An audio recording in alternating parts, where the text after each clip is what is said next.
happy anymore. Hello, everybody, and welcome back to Encounter Roleplay. My name is Will. I'm a D&D sex icon, and I'm back today with yet another episode of The Long March Kingmaker. In fact, it is the very last episode of The Long March Kingmaker because this is, sadly, our finale today. So let's get into it. Let's go around to cast and crew. Let's figure out who we are and who we're playing. Let's start with Josh, our dungeon master for tonight. Josh, how's it going? It is going well. I have just come out of another finale over on the Greyhawk channel where I tried to fight Vecna and instead ended up feeble-minded, a drooling mess, and kidnapped by my ex-girlfriend for all time. Solid. So it was a great ending for me. So that was great. So I'm looking to take out some of my anger and frustration of Vecna on some common plebs, and wouldn't you know it, I have 4 of them right here at my disposal. Oh, goody.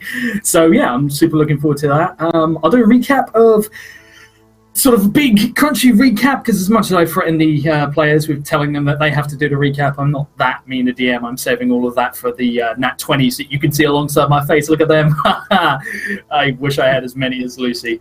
Oh, God. Yeah, it's going to be fun. Awesome. Well, we, of course, have Tall School with us tonight. School, how's it going, buddy? I am doing good. Calvin Horton is back and ready to go, and we are going to do my last little bits as a bard. Of course, right now I'm a bard who just drank a storm giant potion, so you know, swole, got the gains, and actually because of Wild Magic Surge has swollen to twice his normal volume, if I recall. I was just looking over my notes of all the other crazy crap that's going on with the magic surges that we've had this season. And hey, who knows? You know, maybe even Tall Squeal will make a repeat visit. My trusty clawed wild boar mount, if I recall. So, yeehaw! Let's get this show on the road. Woohoo! Absolutely. We also have Jess with us tonight. Jess, how's it going, my friend? Good. Yeah, so I play Lucy, the wizard, and apparently it's her fault every time a wild magic surge happens, because magic! And also, a lot of what's about to happen is kind of her fault, because her brother is apparently the big bad that we just ran into last week, or whenever that was. So I'm interested to see if I survive this session at all. Absolutely. Yeah, I've been looking forward to this one for a little while. Of course, we have Laurelania back with us tonight. Tia, how's it going? It is great. I leave for a 4 a.m. flight tomorrow, which is always a fantastic idea, especially when you're the one that booked it. Fuck you, past Laurelania. But I am looking forward to the finale of this show. Sarah has been a very near and dear character to me, and experimenting with her has been really, really fun. Playing a human, playing a child, and playing someone that, for the most part, didn't have any magical abilities. And I'm a little scared of this necromancer guy that we're going to have to deal with. But let's check it out. That'll be fine. Nothing bad ever happens in Long March finales. That's something, the precedent that's been set a long time ago. I'm going to start crying if you don't shut up. Never happened. Everybody's fine. Gregor's alive. There's ponies. And Louise is still here. But as for myself, I'll be playing Curtis Fearson, the human rogue who is stressed out today. He's worried about where this is all going. It's not looking good for the party, but we're going to try our best, and he's going to continue in his role as Iago until the very bitter end, my friends. But yeah, before we start today's game, I'll remind you guys, you know what, we're kind of on off-season, so fuck it, but we're sponsored by Fantasy Grounds and WellingGames.co.uk. Go check them out. Versus Shadow Choice and cool minis. Good stuff. You'll hear my full sponsor lines next fucking season, but right now I'm on vacation. You can follow, retweet, donate to a fellow game, all that good shit, as per the usual. And this weekend is a 48-hour D&D stream. So Saturday 1st, 1 p.m. EST starts 48 hours of role-playing games. We've got so much on the table. And thousands of dollars worth of dice, books, Fantasy Grounds licenses, and giveaways. So join us then. But let's just dive into it. Let's just... Josh, remind us what happened last time on the show. Okay, so quick sort of seasonal recap. We have had an interesting season this week, where this season, where loads of crazy shit has gone down. The party originally got together and found out that there was some terrible shit that was going on because of the coronation of the Prince of Rivercroft was coming up, and the Prince had gone missing, which was terrible. Dignitaries had arrived from everywhere. They had 3 days to try and figure out where the prince was. During that time, they found out that there's some kind of shadowy organization that is responsible for getting rid of the prince. They had some shenanigans along the way. Along the way, they ran into, from season 1 and 2, Gavin Fjordhammer, played by our wonderful Tool School, who was doing some investigating of his own about some bad things going on with the worshippers of the Raven Queen were being attacked. They came across a city shrouded in anti-magic where people were attacking a cult called the Void Cult, were coming to power, and no one seemed to really know what they wanted, other than they'd caused a lot of damage to a lot of the Raven Queen's holy sites. So that wasn't so great for them. On top of that, they went to the place where they found out the prince had gone ahead to forge an alliance before his coronation to make him seem stronger when he came to power.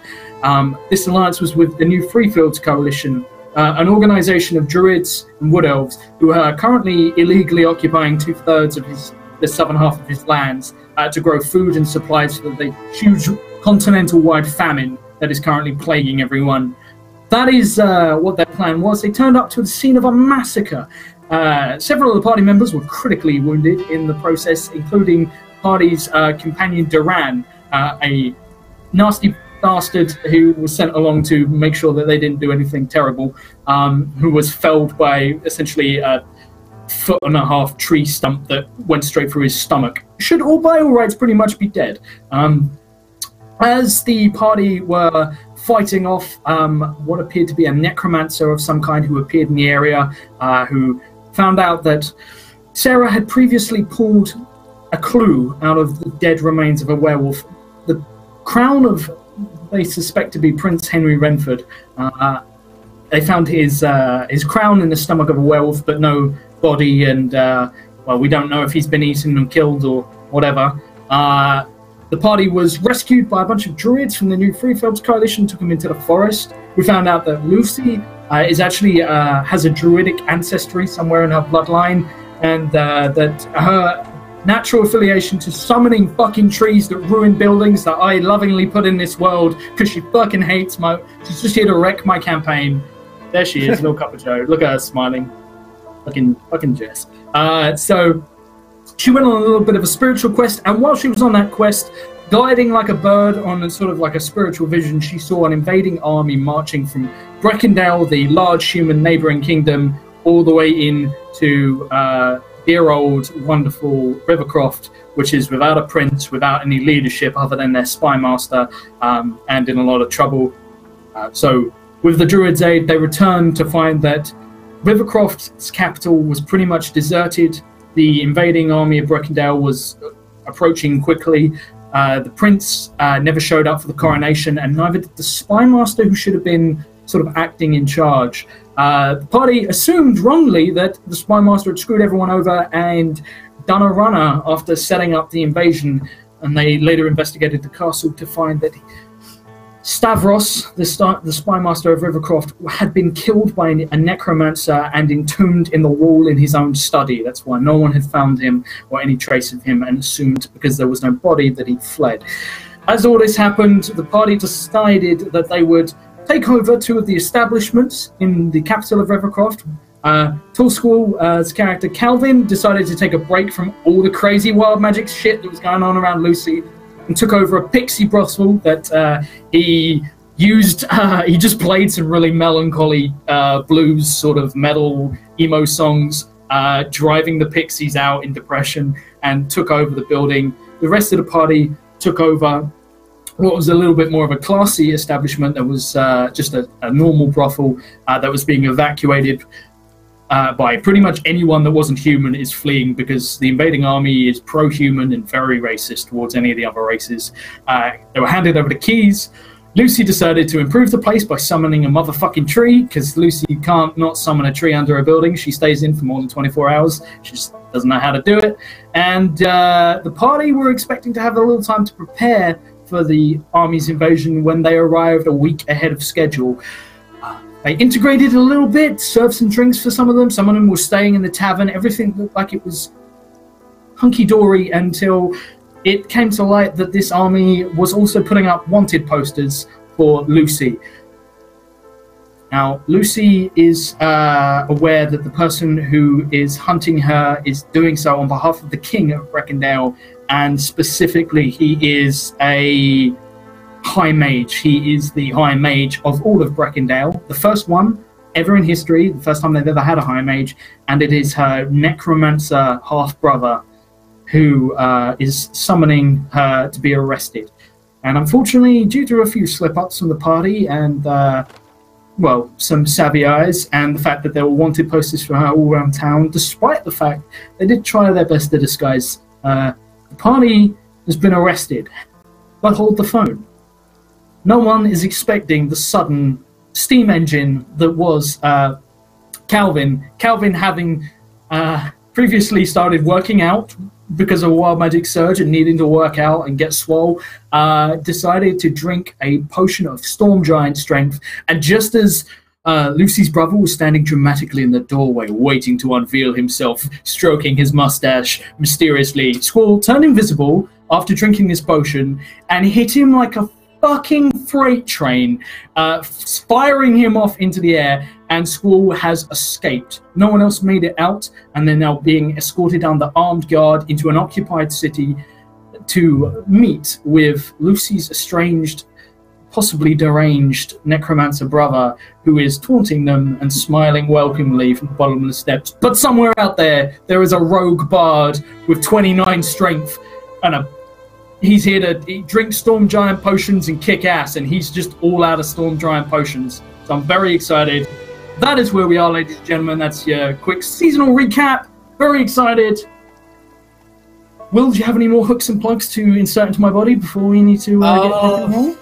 Just the standard ones. Please to take you guys one more time.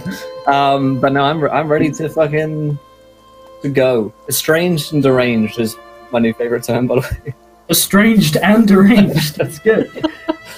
So from there, we're going to have a little moment where we're going to step away from the rest of the party. I apologize for the crazy recap, everyone. This is, you can check out all this. It's all going to be on YouTube if you want to watch season 1, 2, and 3. Go absolutely wild. I would highly recommend it. We've got an amazing cast here. But we're going to focus specifically on one member now, and that is the wonderful Tall Squall. Calvin, you are loose in an occupied territory. There is something in the range of 20,000 troops. However, they can't just march all of them in. They're still clearing buildings. So there is a large forward force that has come through to do the building checks, including cavalry, armed patrols, a lot of heavy plate and swords, but not a lot of magic users. You know this about Breckendale. They're not the most magic savvy people. They're pretty much huge amount of sort of weaponry, swords, blades, bows, siege equipment, heavy armor, military training, discipline, but magic has never really been their strong suit, which might give you somewhat of an edge. You've left your friends. They are still being potentially probably arrested. You know that Curtis has essentially turned around and said, Lucy, she told me her name was something else. I didn't know she was in it. She's in it, like she's betrayed us. Completely screwed her over. But is in manacles. You know that Sarah was tackled to the floor by several armed guards and shackled, and Lucy has had shackles placed upon her. You were free. There is, however, now floating gently to the floor, looking slightly green at the gills as he span about 4 times as you hit him, but falling gently with Featherfall, a very furious-looking mage who turns to the men that are coming over to sort of like see if he's okay as he's descending, and he snarls at them. What are you doing? Get out there! Find that whatever he is, and you will bring him to me, with his heart still beating. Go! What does Calvin do?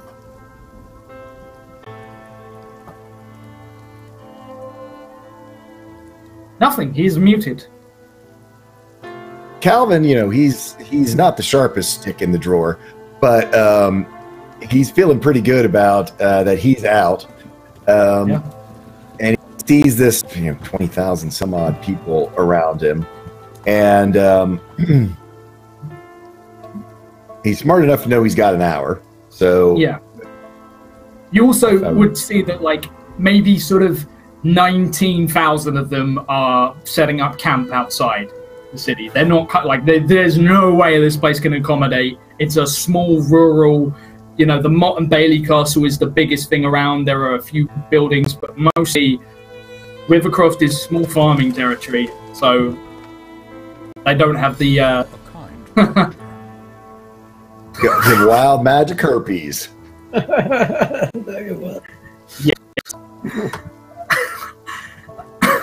How's that food, Tia? Are you enjoying it? It's so good, right? My herpes salad right here. It's fucking delicious. Yeah, it's a wonderful thing, right? So yeah, what's Calvin doing? Well, he needs a plan. So he is going to do a quick quick spin around town to look for things that might be helpful to him. So things that he would be looking for. I know we went to the big giant forest, but how far away is there forested lands here? Is this are we sort of in fields and open fields and land? Or are there some copses of trees around, places where there might be some wildlife? Wildlife? You know that there are nearby woods, but nothing within sort of a mile of the capital. They've exhausted most of sort of the local wood and everything like that, building a lot of these buildings. And timber, you could certainly find it, but you'd need to get out of town first. Yeah, and I'd be wasting some time. So there's that. Then in that case, I'm looking for. When we left, well, first thing is it's still been raining all along. Constantly. It's thanks to a wild magic surge right at the beginning. Yeah, it's you're probably splashing through sort of. It's down to sort of shin deep. You can see actually that a lot of these men are escorting workers, and the workers have what look to be I can't remember what they're called. Are they plow picks or hand plows? And they're essentially digging trenches at the sides of roads to sort of start putting in some guttering to try and divert some of the water away from most of these buildings. But for the most part, everything is waterlogged and damp. Yeah. Probably not very flammable. No. Okay. Do I need to roll that up, Will? I assume so. Yes, please. Maybe it will help. I'm sure they always help, right? Super helpful. Okay. How about a 6132? Let's see how helpful 6132 is. Okay, so 45993 for me reads: metal weapons do not conduct electricity while the target wields them. Hey, I'm gonna have it. He can't cast any lightning spells through his magical focus. Anything that does lightning or thunder damage, he's never got the hang of. No, this is for the mage. This is for Lucy's brother. Yeah. So for Calvin is killed outright if he ever triggers a chaos burst.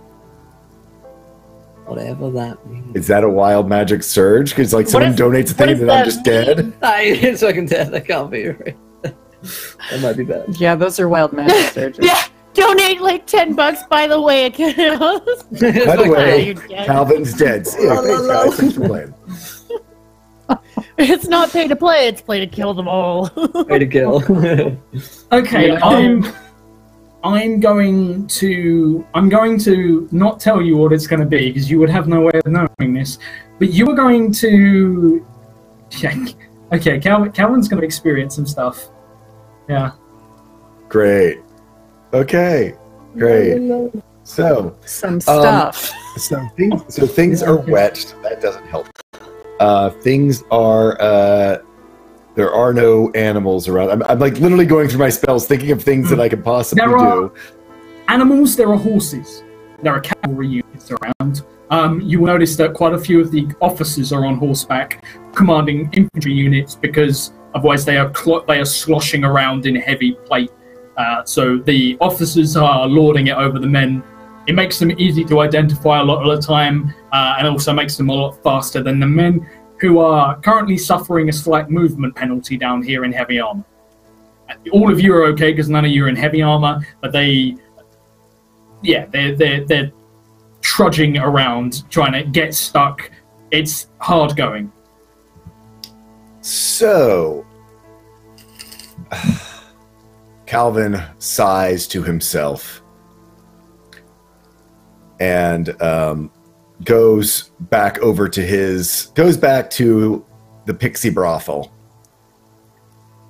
because he needs to see are the other soldiers out doing their activities, and so that there's not much in the way of soldiers here, seeing as they've been ordered to like search and set up camp and all that kind of stuff. Give me an intelligence check as you have a look at these men and gauge sort of their caliber.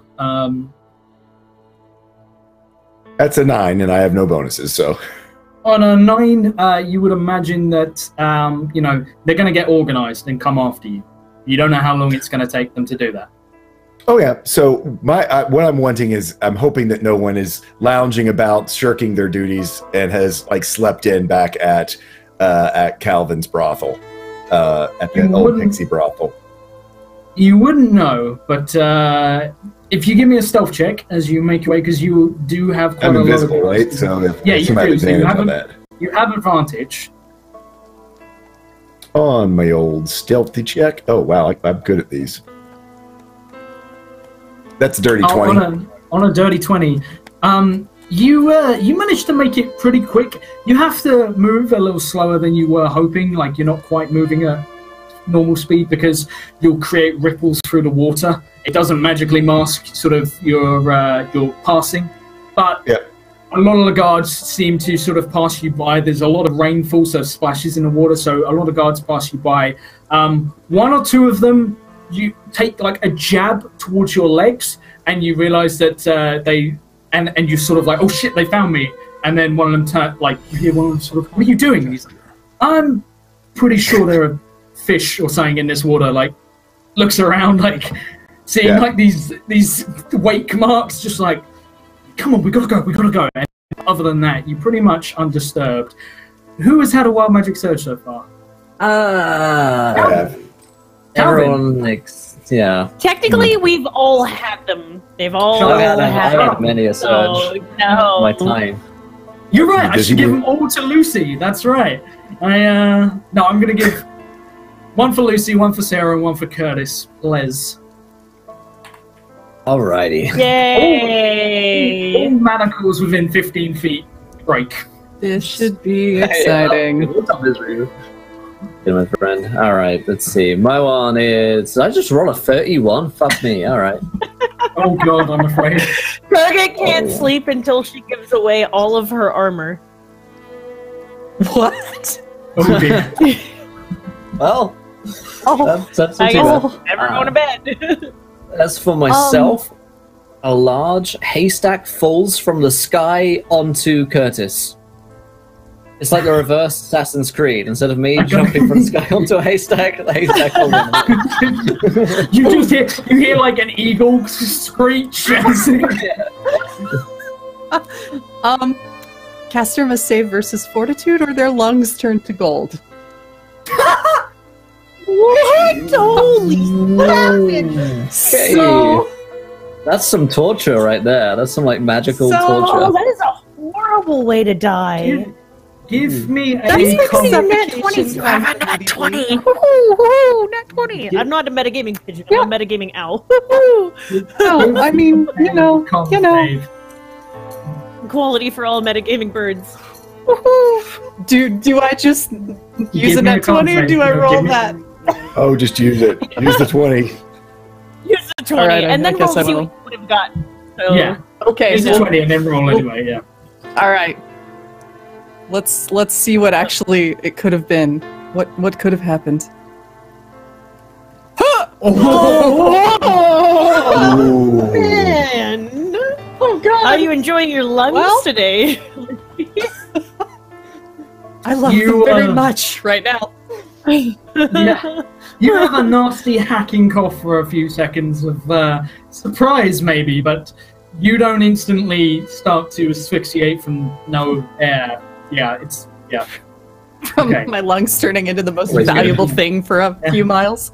Also, the weight of that in your stomach, like, would just rip your internals. Like, oh, damn. That is a really great idea for magical torture. Changing one thing inside the human body to make it So it stop weighs working. too Can you much. think of anything more awful? Like, that is awesome. That's Pretty Terrible. horrible. that's decidedly cruel.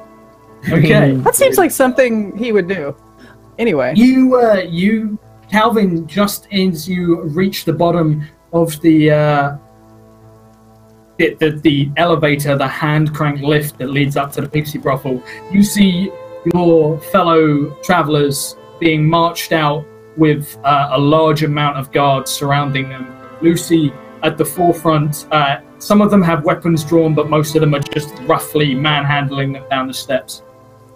No, I was going back to my brothel. You can see this brought down the from street, mine like to theirs, quite gotcha. some distance. You can't, like, see- for I can example, you can't over here. You can't really make out any Okay. differences between any of the guards, but you can see the guy you clocked standing, adjusting himself at the bottom, and he looks impatiently like he's waiting. But if they talk, if anything happens over the din of soldiers moving around and everything like that, you've no idea the interaction, and they come to a stop on the steps. Calvin, how are you getting up? Are you pulling the lift up, or are you going to try and climb up the rope? I'm gonna climb up the rope. I got 29 strength. Would you like to give me an athletics check with 29 strength? Sure. I feel like you can one-handed climb the rope just by pulling and That's a launching and then 23. re-grabbing. Yeah, on a 23, you pull like that, and then you, like, one hand over, two hand over, and oh, you're at the top. And you look down, you're like dangling 80 feet in the air, like, oh, yeah, okay, right, cool. You experience squallism for a moment there. It's just the insatiable power of squall as you pull yourself up with ease. And then you post it and send it out as a challenge to people on Twitter, Oh, and everyone absolutely. gets really fucking Yeah. motivated. D&D fitness. Storm Giant Fitness.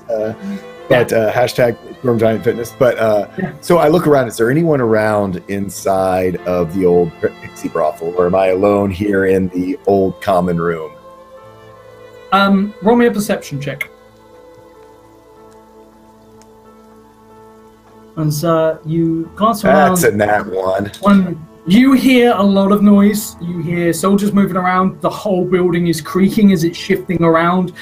You don't know if you can hear people upstairs. There's no one in here directly that you can see, but you're pretty sure that there could be people sort of in the back room, there could be people upstairs in the rooms. You don't know. You have a building essentially to clear, and you're between a rock and a hard place, kind of. Okay. So Calvin just sighs deeply, and because he's left with no choice of what he has to do next. He knows one thing about pixie brothels. They leave, but they've marked their territory here. And so because he's going to need some help. He's going to get his friends out and take care of what's going on here. And so first thing he does is he sort of looks around, clears out a space. he's got his 29 strength. It's all swole up, and so first thing he does is he casts Fairy Fire because he does not want to. It's not an attack. I don't know if that counts to break my invisibility or not. Probably it will. Yeah. Well, I think. Well, but that's actually, but this is with my Bandalore, isn't it? Yeah, that's where I cast it with. So okay, no, that's fine because I can recast it if I need to. So I cast Fairy Fire, and the whole place just gets surrounded in pink and blue falling pixie glitter, all around the whole place. Yep. Calvin pulls his shirt off and looks into sort of the air a little bit and goes, "Angel Cock, hope you're listening," and starts singing show tunes. Okay. Kingdom of Isolation, and it looks like you're the queen. The wind is howling like this swirling storm inside. Oh, fuck me. Couldn't keep it in. Heaven knows I tried. Don't let them in, don't let them see. Be the good cock you always knew it to be. Don't feel, don't let them know. Well, now they know. Let it go. Let it go. Can't hold back anymore. And it goes on and on. I can't hit those notes. Slam the door. I don't care what they're gonna say. Let the cock rage on. The angel never bothered me anyway. Because nothing draws the pixies like some Fairy Fire and some show tunes. And as you're playing, you are holding that. I'm not going to do it because it will deafen everyone listening. But rage on as you turn around. Yeah. There is a man standing behind the bar in a Breckendale uniform. He looks to be about 17. He's wearing leather armor, like padded leather armor, not like nice leather armor. Has no helm, no cloak, has a messenger satchel, and is just standing there looking at you absolutely fucking stunned. He has a bottle of your liquor, which is half sticking out of his bag, and he is just frozen in place looking at you. I give him a big smile and using thaumaturgy, have my hair blow back and have the Fairy Fire swirl around me. And he's like, "Don't let him in, don't let him see." Doing choreography, man. He sits down. Performer. Let me roll that check. Let me roll that check. Yeah, give me that. I'm going to give it to you advantage because you have beautifully sung live on stream, and I feel like that earns you. That's a 20. This guy just sits down heavily on a bar stool and just watches, mouth agape, just stunned. Like, he questions so many things about his life right now. He just... Oh yeah, because he is. I mean, you gotta remember, he's all storm gianted up, man. He's like got glistening. He's like in a bodybuilding costume, doing little fluxes while he's doing it. Your clothes barely fit you at this point. You were just like busting out. Yeah, he's doing Frozen with bodybuilding poses. Yeah. Just let them know. Let them know. Just, yeah. Exactly. As, he is just like shaking slightly, and he reaches down, pulls the bottle of wine, uncorks it, and just takes a long drink, sort of winces for a moment and puts it down and just... So I'm doing all the choreography, and I'm sort of going towards him. Can I knock him out? Can I just give him a good sucker punch, like, boink, on the head to knock him unconscious? Give me an athletics. Give me an athletics. What's your alignment? What the fuck? It's a 17. His alignment is a 17. Yeah, 17 hits it. School, like, how do you knock this kid out? And I mean, he is literally a kid. Like, he's got a short sword on his hip. I think he's questioning so many things. He's kind of drinking. I think it's kind of like I feel like leaning in, almost like we're about to have a moment. And then I get him like knuckle right in the temple and just doink, knock him out. He just pleasant dreams, fella. He pauses momentarily, like he doesn't fall instantaneously. He just leans, you see his eyes roll back in his head, and just a confused, dribbling smile appear on his face, and he crumples behind the bar, completely cold-cocked. As he's Speaking of cocks, I look around to see if Angel Cock and an army of pixies have shown back up for the performance. Roll me a D100. This is... Okay, here it is. How do I do a D100? And I guess I just do the die. If you right-click on the... if you right-click on the D10, you can click on the percentile. It'll give me that. Give you, yeah. Oh, gotcha. Look at that. So right-click on the D10 percentile. There we go. Boink. It's a 21. I don't know whether I need it high or low. I will give you one. Angel Cock himself appears in a... If you have ever seen... This is one I'm picturing. This is a very specific... If anyone has ever seen the film Constantine, where Lucifer shows up, and the first thing that happens is like sulfur and like stuff just starts dripping from onto the floor. Lube just begins dripping down, like hissing as it touches the wooden floorboards, as a disgusting creature that is about 400 pounds, maybe about 5.5 foot tall, big chubby cheeks, huge ram's horns coming out, tiny delicate pixie wings behind him, snarling more, tiny little pig eyes and a snout, just kind of lands in front of you and looks at you, sniffing the air, as there is like a puddle of lubricant just oozing out of where he stands. He looks at you. Places we dare not mention. Yeah. Well, howdy there, Angel Cock. I'm in need of a bit of help. He looks at you. You weren't so bad last time. It was Duran. Yeah. Yeah, I went and drank, and then I started singing golf. I sang sympathy for Hex. Yeah, you look at him, and he looks, and for a heart-wrenching moment, it looks like he might caress your face, but he doesn't. He points at you, and he says, "You."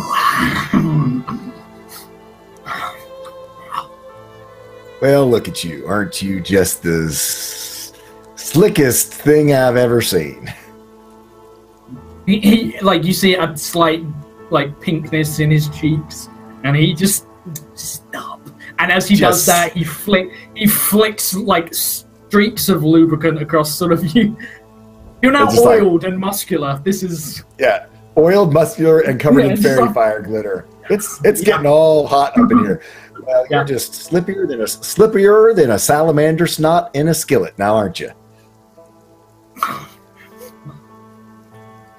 Well, I'm looking to maybe make you and all your little pixie friends happier than a horde of hobgoblins in a whorehouse.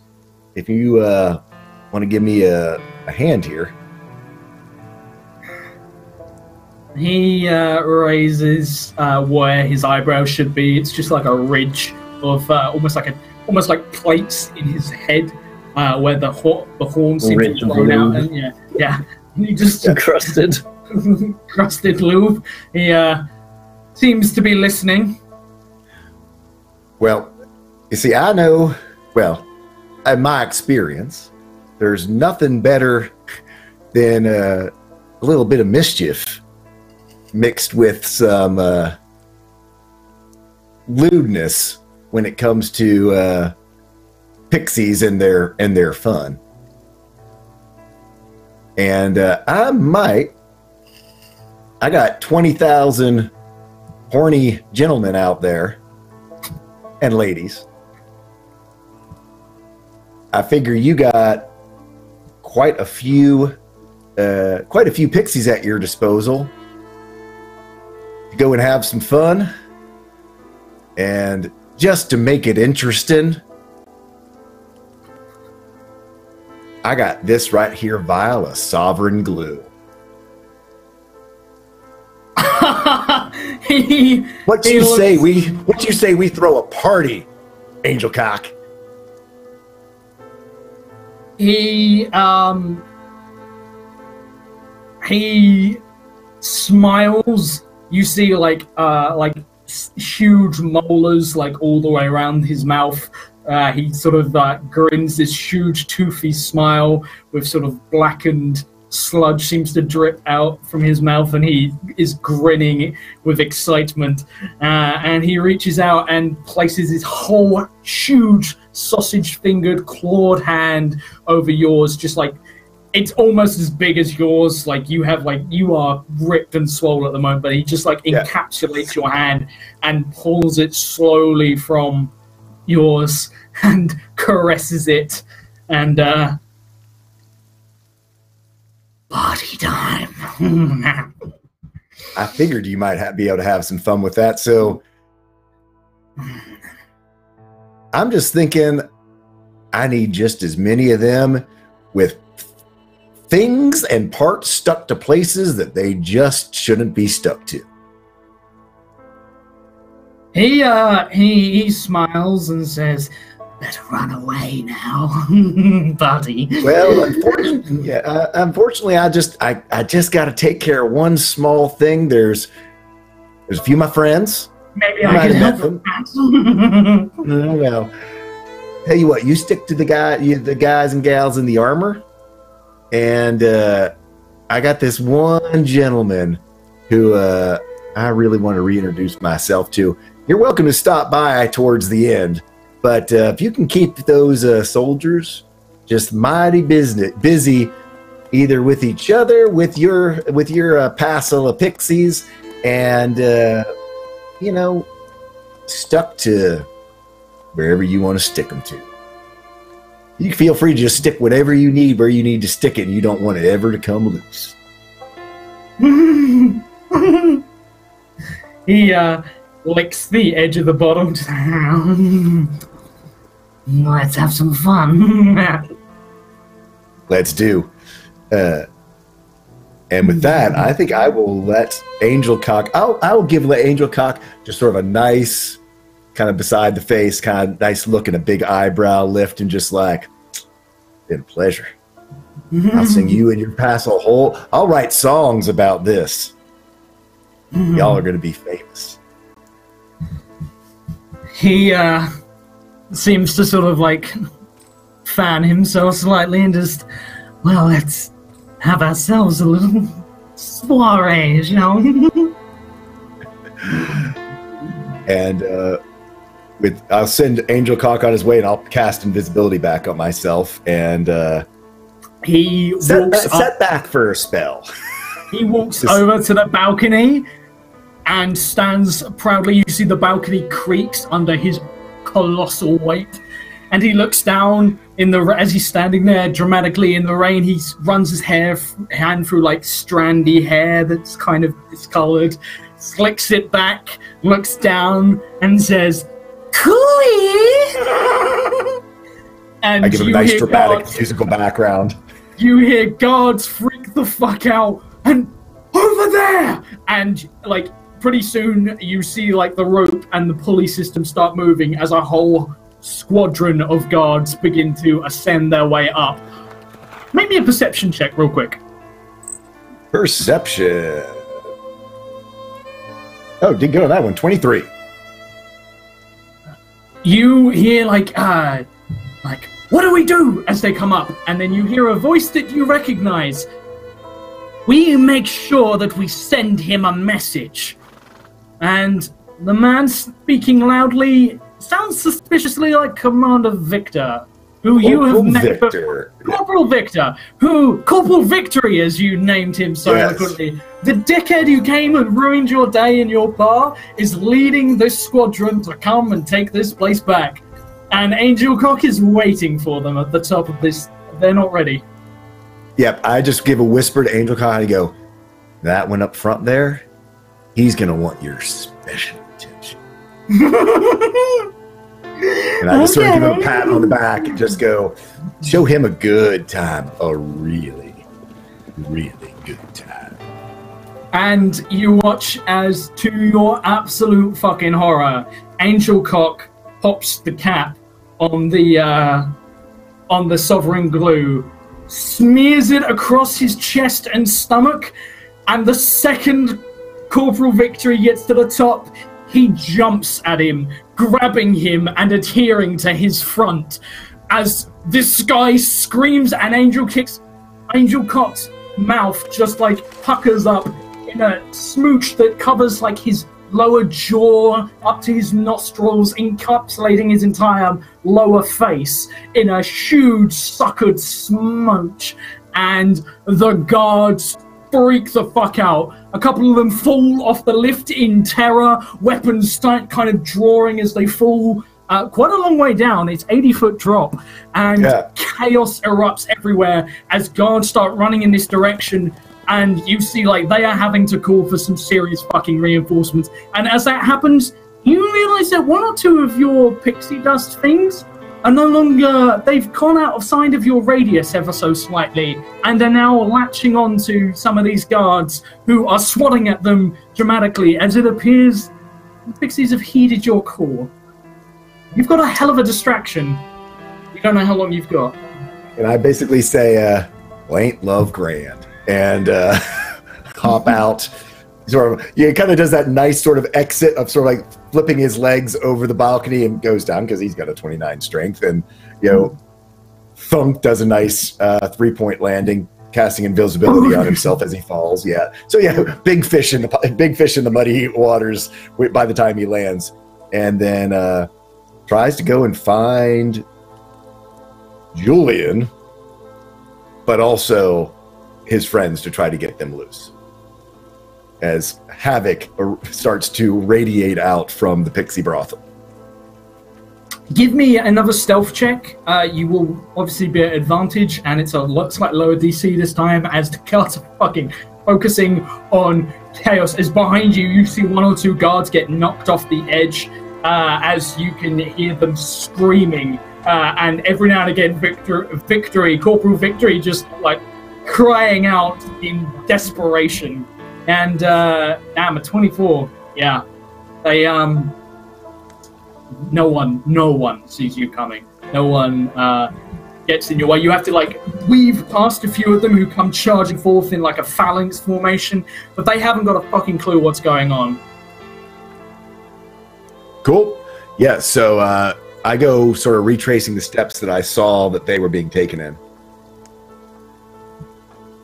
We're going to cut back now to the party as Lucy, flashback a few minutes. Lucy, you are standing in front of your brother.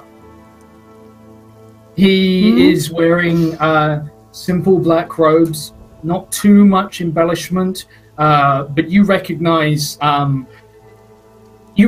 something hanging around his neck. It is a small amulet, and you know it is one of the only things he has from, he's your half brother. You had the same father, I believe? Same mother. Same mother, sorry. So the amulet hanging around his neck is actually something from his father that he has grown up with his whole life. His father, when he was quite young, passed away, having lost his wife and everything like that. He was a soldier and unfortunately died in service, and he has a memento of his father. It's a hunting memento. It doesn't fit with everything else that he's wearing because it's quite crude. It's on a very nice chain, but itself is carved from bone. and seems to be, it's essentially like a warding off evil, kind of very spiritual. You know it's not magical or anything like that, but other than that, he looks like a completely different person and exactly the same. He's got that cocky attitude, but he's wearing resplendently rich robes. They're very lacking in detail and embellishment, but the material is exquisite. And he looks like he's adjusting himself. His hair's a little come out of place. He looks angry at like what's just happened. He's got a bruise coming up on his cheek already where he was clocked, but he is trying to continue to just grit through it and smile as he his eyes fixed upon you all.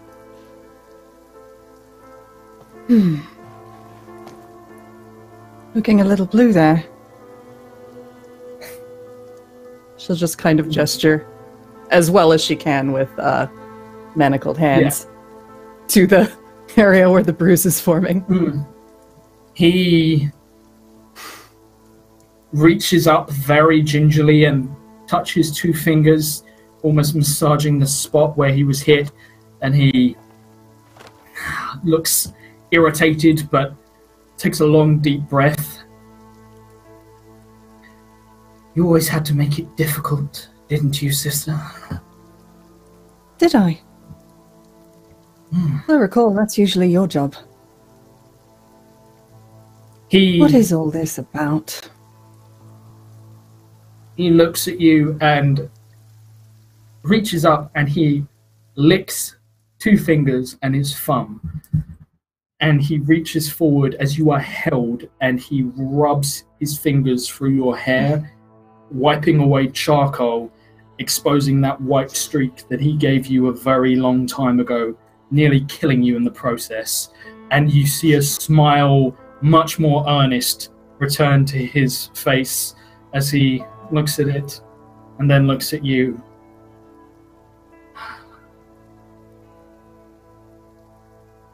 It's about that. It's about your lack of vision. So you consider it unfinished business, then? Is that it? He smiles and, oh, if only it were that simple. You see, I've wanted you for quite some time. Wanted to remind you of who your family truly are, but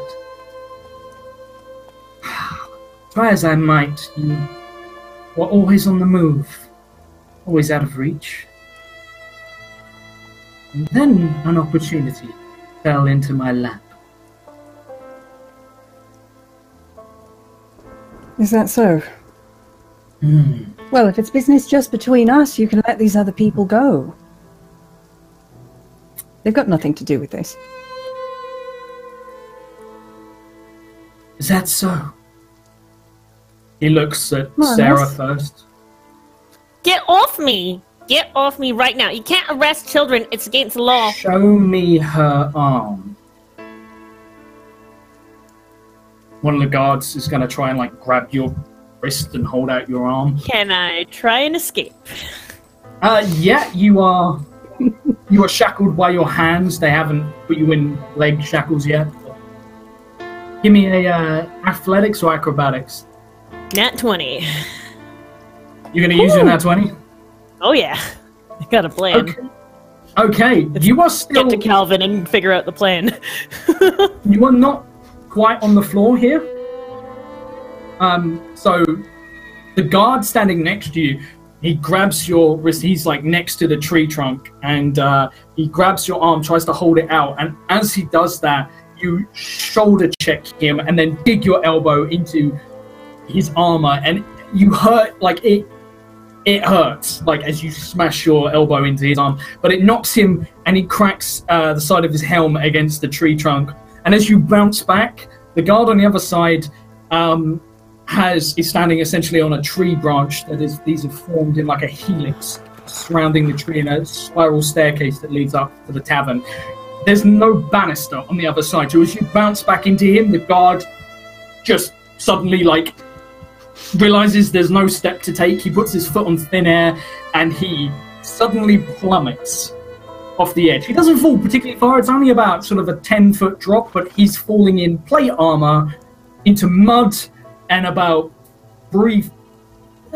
maybe sort of a foot and a half of water. And he splashes down, kicking up mud in every direction. And what do? I'll give you like a moment to like try and pull something off here. So I go and I get him off of me, and I start moving towards the door, and like there's a little "no, you can't leave your friends behind" voice in her head, and she takes her bow out, whips it, and fires it at the wizard. You are going to be unable to do that, considering your wrists are manacled. Pulling bow. No, how are you going to draw the bow?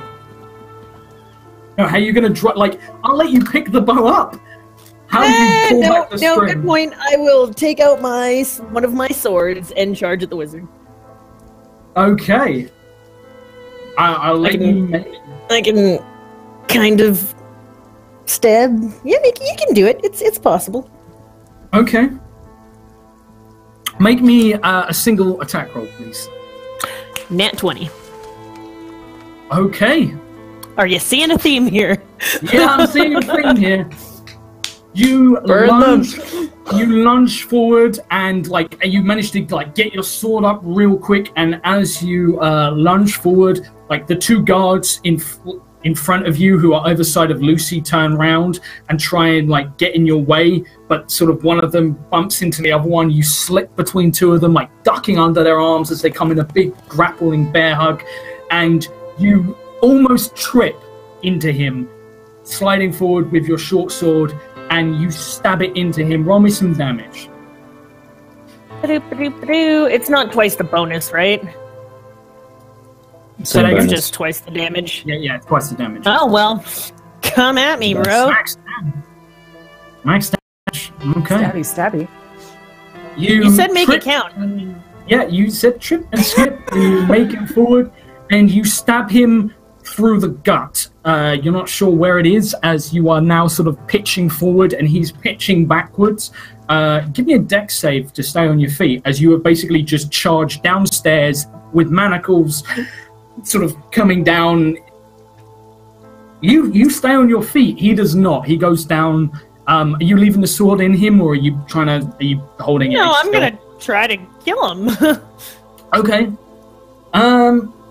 How does everyone else? Very well, because it's a really high level wizard. But I mean, if we kill everybody in this room, then we can get away. Yeah, I think as soon as Sarah's moving, I'm in this room as well, right? You're not in a room. You're in the street. We're up on the. Oh, in the street. Yeah. Oh, yeah. I thought we were in the house. Are we still. ground level or stairs? No, you guys came down the steps to the bottom of the tree trunk, and you're out in the street. Oh yeah, so there's a lot of people nearby. Time to. There are. Yeah, we can run. We can run, right? I don't think I want to retcon anything. I think I'm going to keep stabbing him. At this point, you notice a lot of guards running in the other direction, as some chaos appears to have started down the other end of the street. Listen, can I wild shape into a stag, or a doe, or whatever, a deer? You can. Oh yeah. I'm gonna bonus action dodge and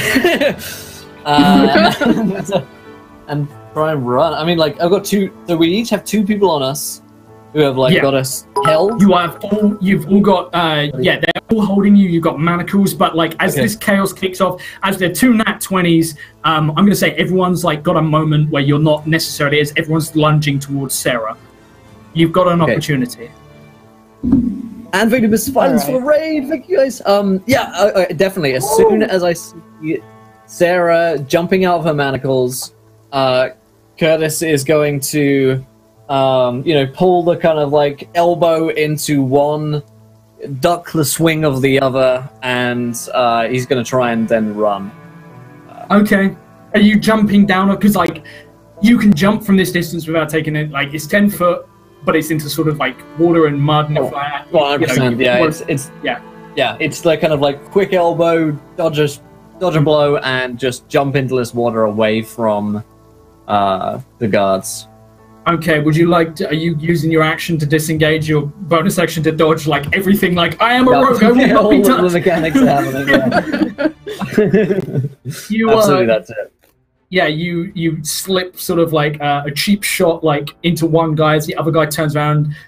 He is in the process of trying to put his helmet back on as he was one of the guards talking as he goes to, like, you just managed to bring your ruined face up into his lip. Blood spouts out from his mouth and he sort of chokes. You're pretty sure you feel something crack in his jaw and he stumbles back as both of you go over the edge, but you land sort of like crouched. He lands flat on his back and immediately you see bubbles coming up as water comes in and he might potentially drown right now. As never ever fall over in a bog in plate armor, he will fucking die. That is just how things work. So this guy like goes down, cannot, the weight immediately of his armor and all the water, he is in no position to do shit. Sarah's there. What does Lucy do? If I may, I would like to wild shape so I can bust those manacles and run the heck away as a deer. Okay. You can try it in wild shape. However, you are in metal restraints. All right. You are in metal manacles, which means that you cannot wild shape at this moment. Druids plus metal. Okay. Yeah. Druids plus metal is horrible. Well, then I won't do that. I can't do that, so I won't. I'll just run. Okay. If I can. Or try. Would you like to, I presume you sort of like disengage to get out, but how are you getting past sort of the guards around you? Acrobatics? Yeah, if I can. Probably none of those things because I'm gonna fail at it, but let's see. I guess I'll try acrobatics. I'm bad at all those things. Okay. I will try to duck out of reach while they're distracted if I can, and just shrug them loose. Okay. And bolt. So whatever that would be. Give me a dex save. I'll let you. Okay. Is that your cat? Yes. That was adorable. No, Lucy, that's Percy. That's Percy. Just a ventriloquist. He just had her. Someone's left a baby somewhere. on a 20. Oh no!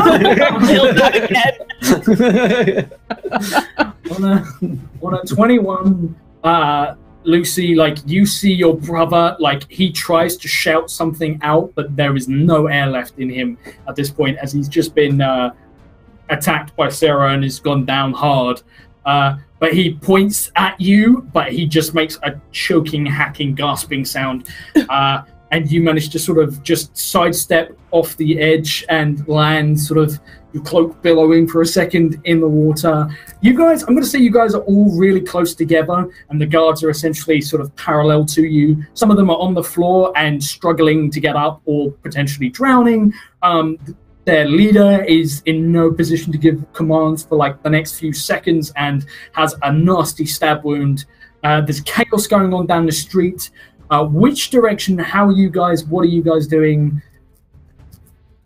Who takes? Do we see a giant Calvin anywhere? No, you don't. He's invisible. I was gonna say, how close am I to all of this? Yeah, You're about where is that distraction happening? Broke his invisibility, right? No, he recast as he landed. He recast as he landed off the edge. Yeah. He's cast it twice now.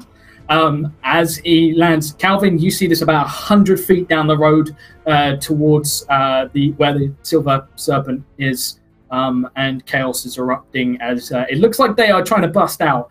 You also see that there are a whole bunch of guards who are now going to basically be torn between where do we go, who's giving us our orders. You've got a few precious moments to make some decisions here. So, I know exactly what I'm going to do, because I'm 100 feet away, which is within 120 feet away. And I cast Major Image of Angel Cock, appearing out of nowhere, grabbing Julian, and running the other direction. And Julian screaming for the guards to help him. Not near them, I presume. Like, just near the... No, I'm going to make it be like as though Angel Cock, Julian's face down in the mud, right? He's on his back, but he's, like, essentially sinking into the mud. Yeah. I cast Major Illusion of Angel Cock basically grabbing Julian, tucking him under an arm, and running towards the brothel with him. Okay.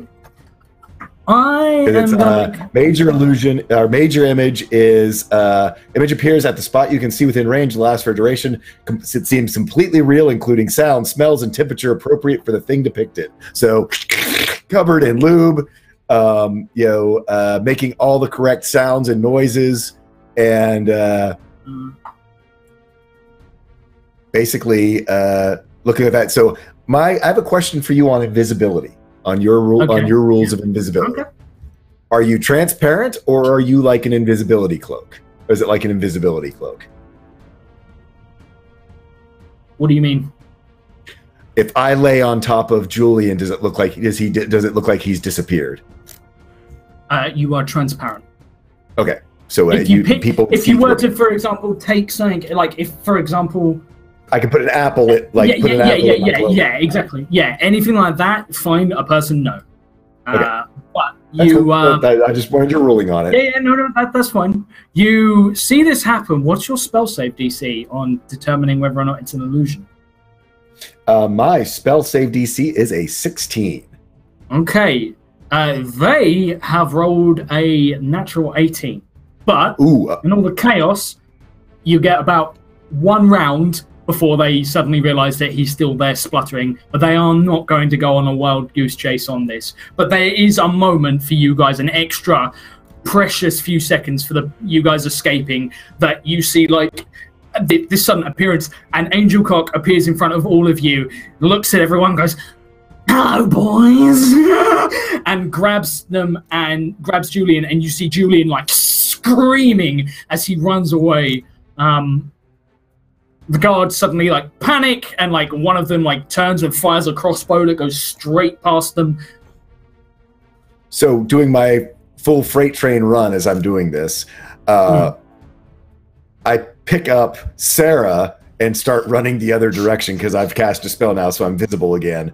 But full pick her up and start running the opposite direction as the illusion, running one way, because I know Sarah's probably not going to go easily away from the battle. So I am going to freight train her the other direction. You guys see the thing that ate Calvin coming charging towards you guys with that big old Calvin smile, but it's bigger than it's ever been. The most, like, his jawline is just, he's basic. Oh, what's his name from Beauty and the Beast? Oh god, I can't remember his name. Gaston. The most Gaston jawline you've ever seen in your life comes charging down towards you guys. Sarah, do you resist this? And what are Curtis and Lucy and Sarah doing as he comes charging over? I'm gonna. Yeah, Sarah's gonna go with her instinct. Athletics me. No, hey, I'll fucking do it just to see what happens. My athletics are all acrobatics. The fuck out of you! Don't tempt me. I was gonna go with you, but now you're being a dick. I'm actually gonna. Sarah's actually gonna go with Calvin, though, assuming that because he's giant and there's fairies appeering everywhere, that maybe he has a plan. What's the plan? Yeah, Where are we going? What are we doing? Calvin, lead the way. You seem to have a plan. I'm making it up as we're going along. It's called improv, folks. Okay. Let's go. As Calvin, you turn on your heel, you see a group of guards start to block the streets. I mean, you are in Hulk mode at the moment. Like, terrain is optional for you. So yeah, you just gonna like bull ram your way through these guys. I mean, heck, we're doing this. So I'm gonna cast Melf's Minute Meteors. It starts spinning around me, and so I'm clearing. swarm of meteors go in front of me. Whatever doesn't take them out, a shoulder to do the work of the rest. I'm like going for the Heisman, man, running down the field with a Sarah as a football. Give me an athletics check, please.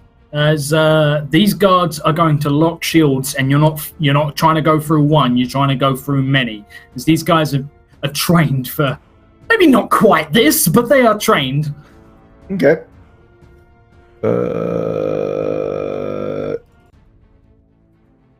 That's a 29. They did so well. They rolled a 19.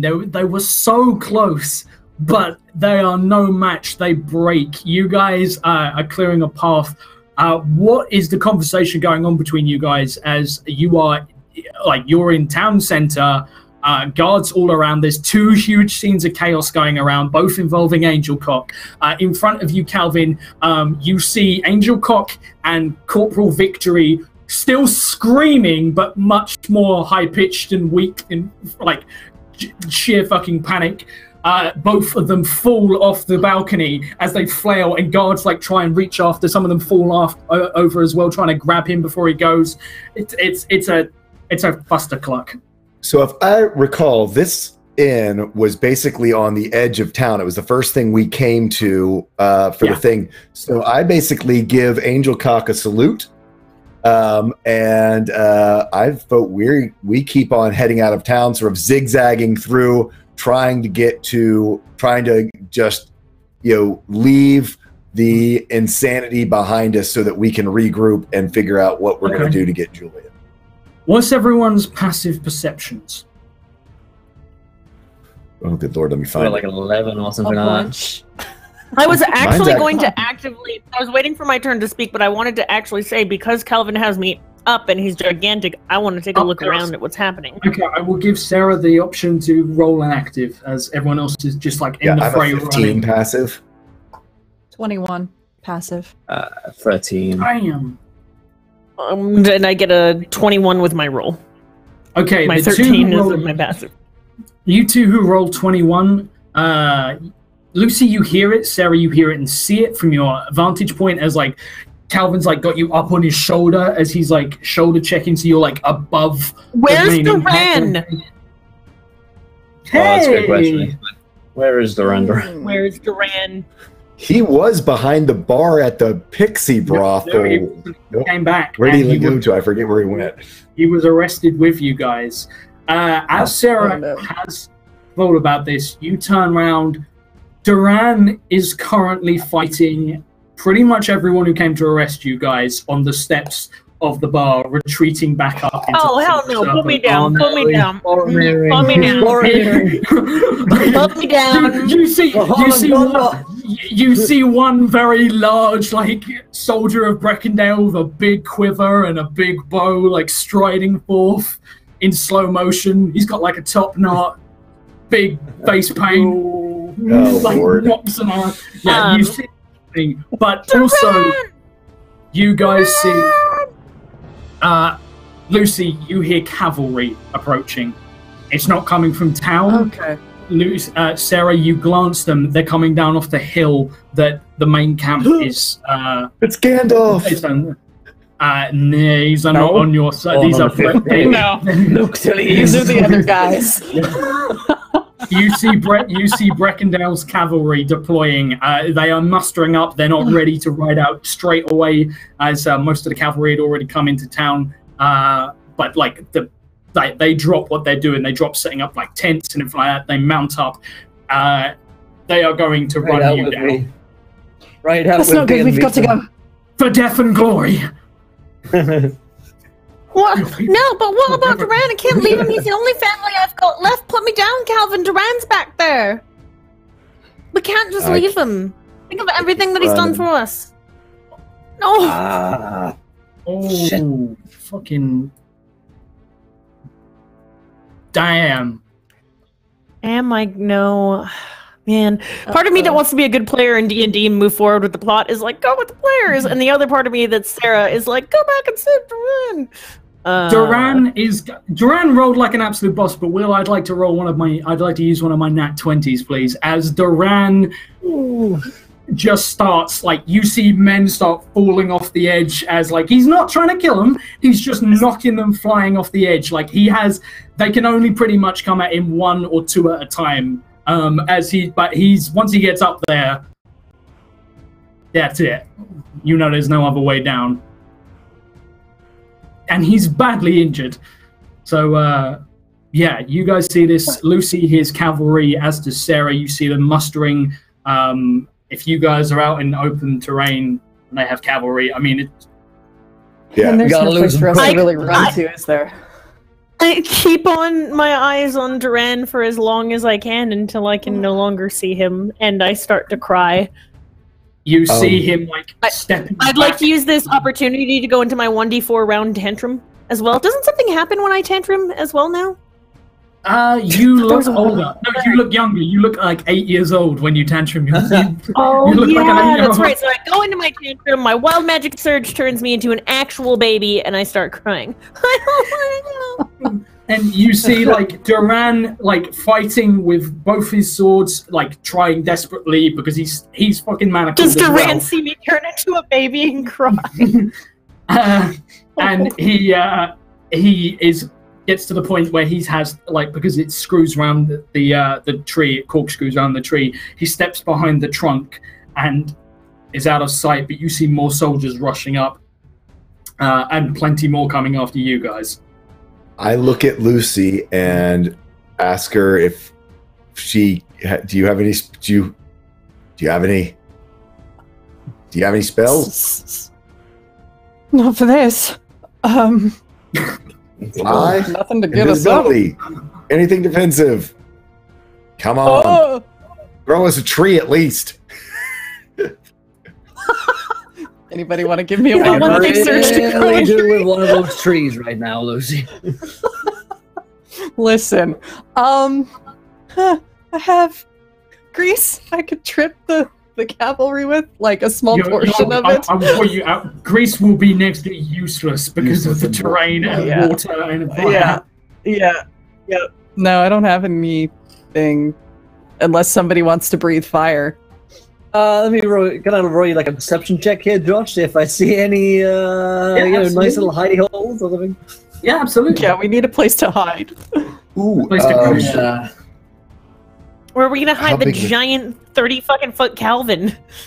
I'm 30 feet tall, but Yeah, Can you just pick us all up and run? It's like 7 to 8 feet 21. tall. He could carry 2 of you. Easy. Okay. On a 21, you realize that you know a lot of these buildings are abandoned. You would know that a lot of them have a lot of buildings around here. They probably have basements. You don't know what kind of state they'll be in because of all the flooding and everything around these parts. But most people in town, like a good 75 to 80% of people in town, have left. Pretty much anyone who wasn't human. A lot of people were afraid of what Brecondale would do as they came in. Right. We're gonna last stand it in the basement. Maybe there's a tunnel. Calvin using his Bandalore, actually. So where we've got the cavalry who is coming towards us, or have they started coming towards us yet? Or are they just up there sort of in their thing? Do we have it charging cavalry at us? Like, no, they're not. They're mustering in their main camp. You probably How far got away about. are they? They're a mile out, maybe. Okay, But never mind. once they get up to sort of like a good gallop out here in open terrain in pretty much every direction, you got rolling hills, and you guys are wading through mud whereas they're on horseback. They will. Oh yeah, but I'm isn't an trying to buy us time, but we need someplace to.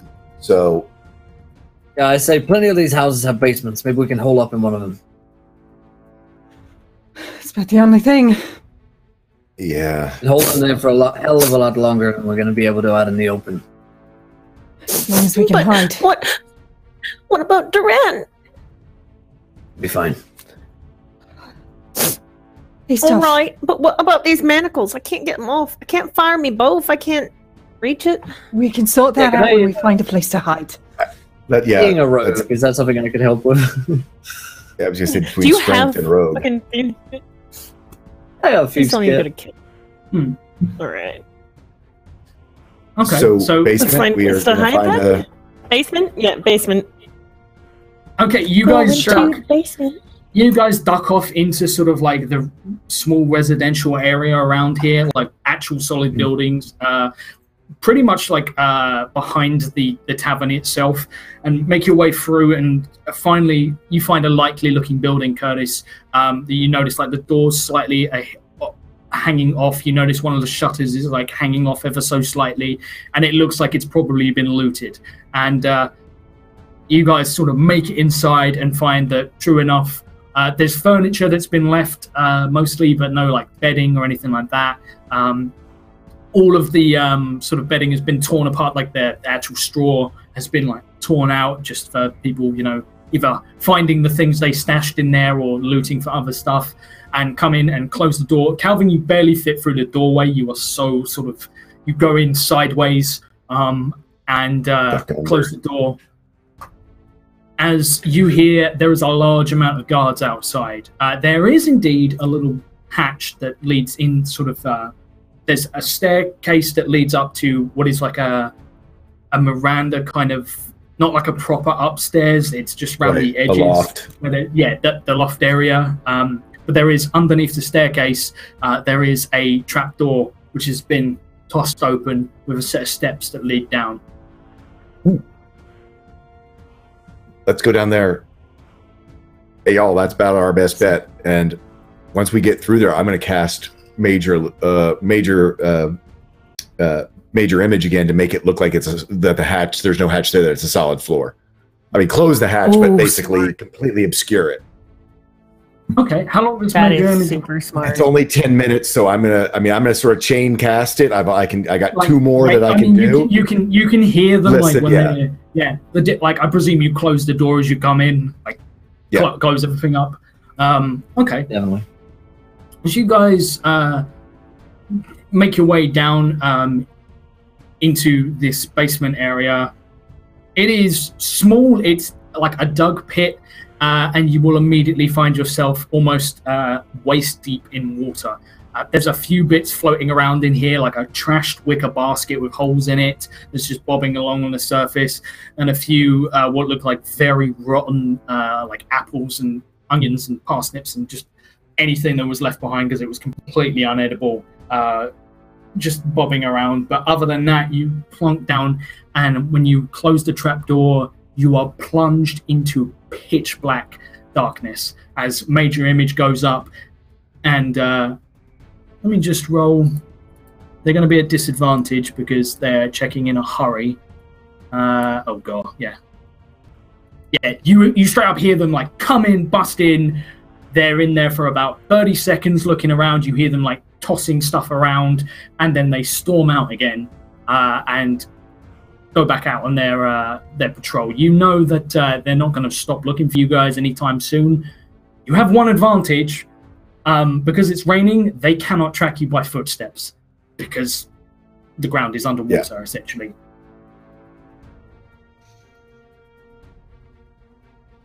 Okay. So we have time now? I know that you got something in there. Get this off for me. Saris is like clearly impatient and angry and looking at the door like she's expecting Durand to come through. Shall I cast a light for us? Yeah. I'll start unlocking everyone's like manacles as well while we're in here. I'll cast dancing lights so it's not pitch dark in here. Pressure. You can time, and it takes like maybe first one takes like 2 attempts as your hands shaking slightly, but as the adrenaline wears off, you get right. We should be safe in here for a while. Lights. Okay.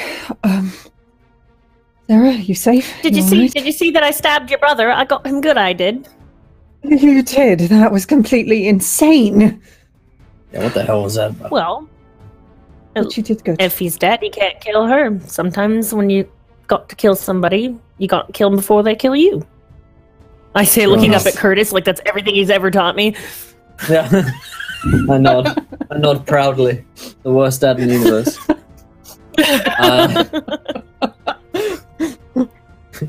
Yeah. So you don't get along well with your brother then, huh?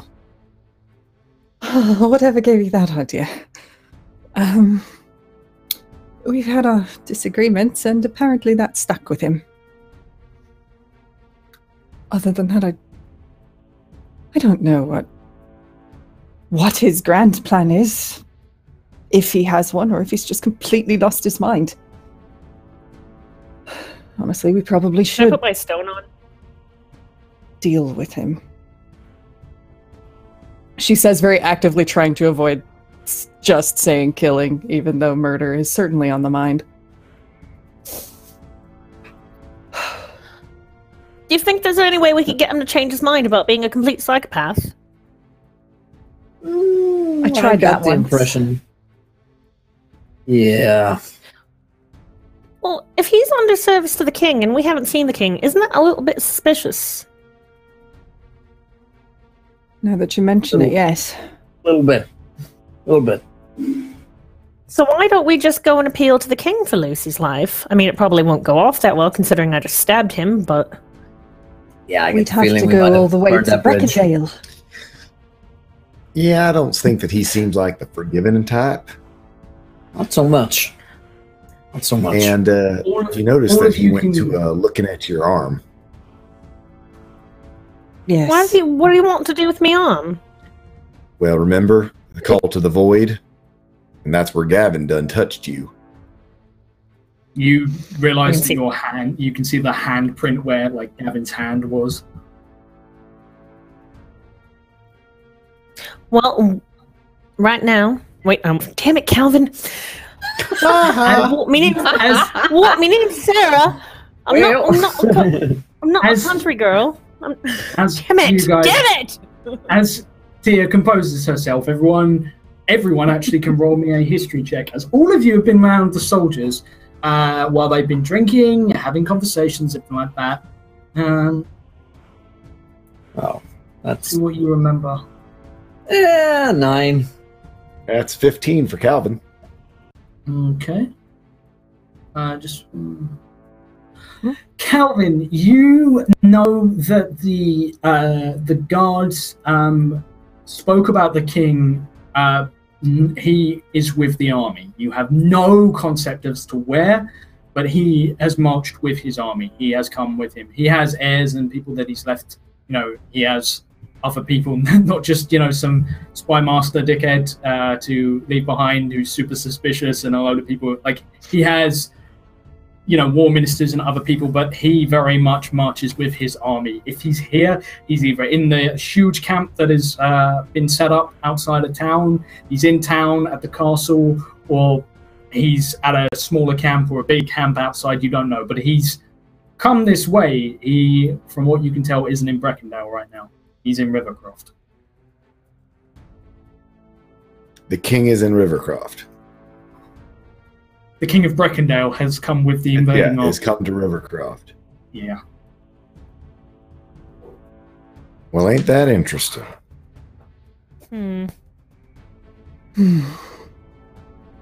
Yeah, I done heard them talking about him deciding to make an appearance here.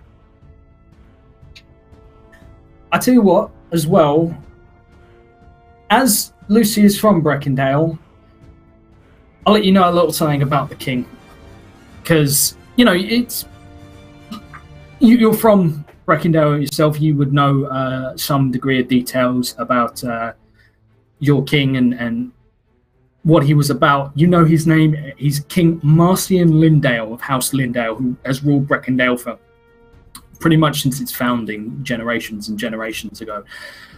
He is military-minded, brutally cold, and expansionistic. He has a very dour outlook upon the other races. He's not liked by any of the other world leaders much, but you know that so far as things go, yeah, he Breckendale, that military crazed, large pro-human. Yeah, he, however, is known to be he will, he will always put his kingdom first, and he will always 100% do what he believes is best for his people. He can be reasoned with. It's just fucking hard to reason with him, and a lot of people are kind of given up with it. You would also realize that he doesn't like. You know that something obviously is going on because necromancy is pretty much banned in Brackendale. So how are your brothers in that position? Yeah. Yeah, that's real weird. It's real weird. It's not that the king can't be reasoned with, but the fact that Julian is where he is very strange and does not fill me with confidence that we could get to the king. It's possible he's done something. Well, if this king is who you say he is in all these ways, it may be that your brother has appealed to a sense of nationalism. His power is palpable. Maybe that's enough to have convinced this king that he needs him on his side. Maybe. Wouldn't that be enough for the Freefields coalition to go to war as well? If they thought that the king was corrupted by a necromancer? Perhaps maybe we get over to the Scotswood Forest and back there and see if they could do something to free him from this tyranny. I will also remind you, as it's been a long time since we last played, Lucy, you know there was a figure in the forest that was spreading a resplendent offering. Tree. And there we go. Thank you, Apollo, for that wild magic friend. Let's go. Yay! Thank you. I mean, possibly. I don't know. We'll see. We'll see how it goes. So there was a figure that you saw while you were on your spirit quest, who was in the forest watching you, and he was blackening and killing the trees. Yeah. Yeah. You also know a necromancer probably killed Stavros. Yeah. And attacked Lucy. This is all bad. This is all bad. I don't know what this one means, so I'm gonna leave this up to you. For Target asserts that the caster is an avatar of his deity. So does that mean that I think that I'm an avatar of Saint Cuthbert? You start to get the feeling that you have been chosen for something, as they have come after you for the arm and everything like that. And the fact that he singled that out. Clearly, you are important somehow. Well, it's obvious because I was able to get by all of his defenses and hit him. St. Cuthbert chose me for this. Clearly. Wait. Lucy thinks that she could fly by leaping off of tall buildings. Or trees. Yeah. Whatever. I mean, maybe. You've already flown once. I'm pretty sure you can do it again.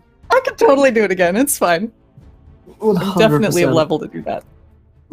I lose 1 hit point per level of spells cast in sunlight. Super specific. Wow, okay. Spells you cast, or spells cast in general? 4818. That was bad. What's 4818? Do I have it? I didn't bring it up. I'm sorry, I don't have it. I've got it. 4818. Oh.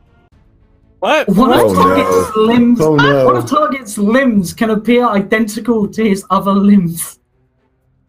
So you make your arm appear like a leg, or a leg arm, or I can like two have right 2 left feet. arms. Expression, 2 left feet. Wow. I don't know how that would ever come in useful. But... Okay. I'm gonna make. You can make. Can I have extra arms? I'm gonna make. I'm gonna say. You okay? Here's what I'm gonna give you. I'm gonna give you a monkey-like foot that you can grab, pick up, and operate. Like a tail. Like with. a tail? No, a monkey, like your foot, like a monkey's foot. So one of your got you. My feet are like one of my feet is like can grip things like a hand. Which has always been the case, and Calvin has never taken his shoes off in front of any of you, as you didn't know this about him. But Calvin has that freaky foot thing. Duly noted. Like when he's been I'm so working out, disturbed by that Oh, yeah. imagery. Yeah, As a actually, kid, I Twilight went Scrolling, like web feed it was so helpful in reminding that, am I dead? Oh yeah. No, I've got something better for that. It's not going to be a wild search. Wait, what? I got That's something better. terrifying. Something I got better something than better for death. you. Yeah, I got something better for something better for a triggering. But yeah, it was a specific trigger. It wasn't the next wild magic surge. It was. It wasn't a a wild trigger. magic. It was gonna be a chaos thing, but bastard got it. Right. So, what do you guys do? As like, I'm gonna say like maybe half an hour goes past as you are like waiting for people to go past, and sort of like you've got this light. Is it a cantrip that you're casting, Lucy, to light this? Yeah, it's Yeah, I just think it dancing lasts light, like so 8 it's hours, just a couple. doesn't it? Yeah, Light yeah, lasts a yeah, long yeah. time. Yeah, it Yeah, lasts so a while. You have light. You have next to like the walls are just mud walls that are like reinforced with like beams that go around. But other than that, and like it's quite clearly been coated in something to harden it. But I mean, this isn't much of a holdout. You certainly have no food unless you've got supplies on you, but there's no other way out that you can see.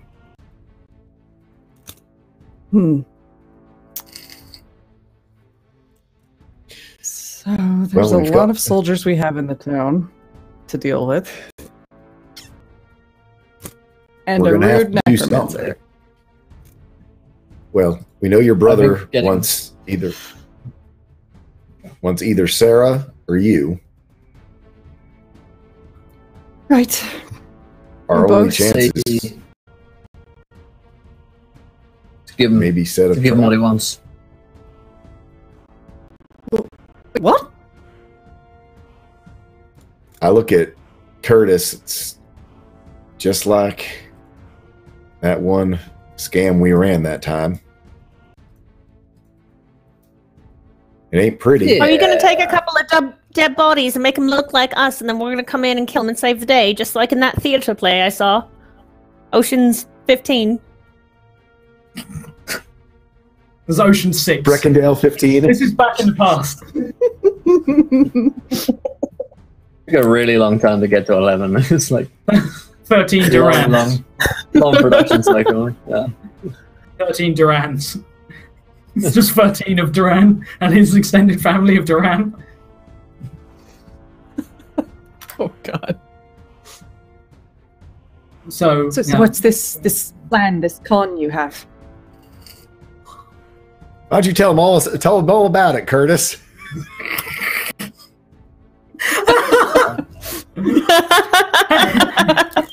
Hey, Will, did you see that bus coming? You are such a dick. I'm just over here driving a bus.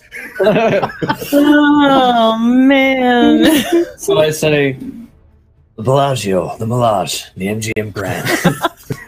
This is where the montage happens. They keep I the like Showing it. us setting up this reverse heist. Yeah, I put back on my wedding ring as I so okay, I don't know. So he wants Lucy. We give him what he wants, but not in the way that he thinks. So yeah, I like the idea of playing dead. Like, what if Lucy turns up dead, the guards get her, we steal a couple of guard uniforms, maybe. Well, I've got a and couple boom. pieces of a guard uniform. Wait, we stole a whole bunch of pieces when we were inside the castle, didn't we? Oh yeah, Possibly you all so. looted the castle, didn't you?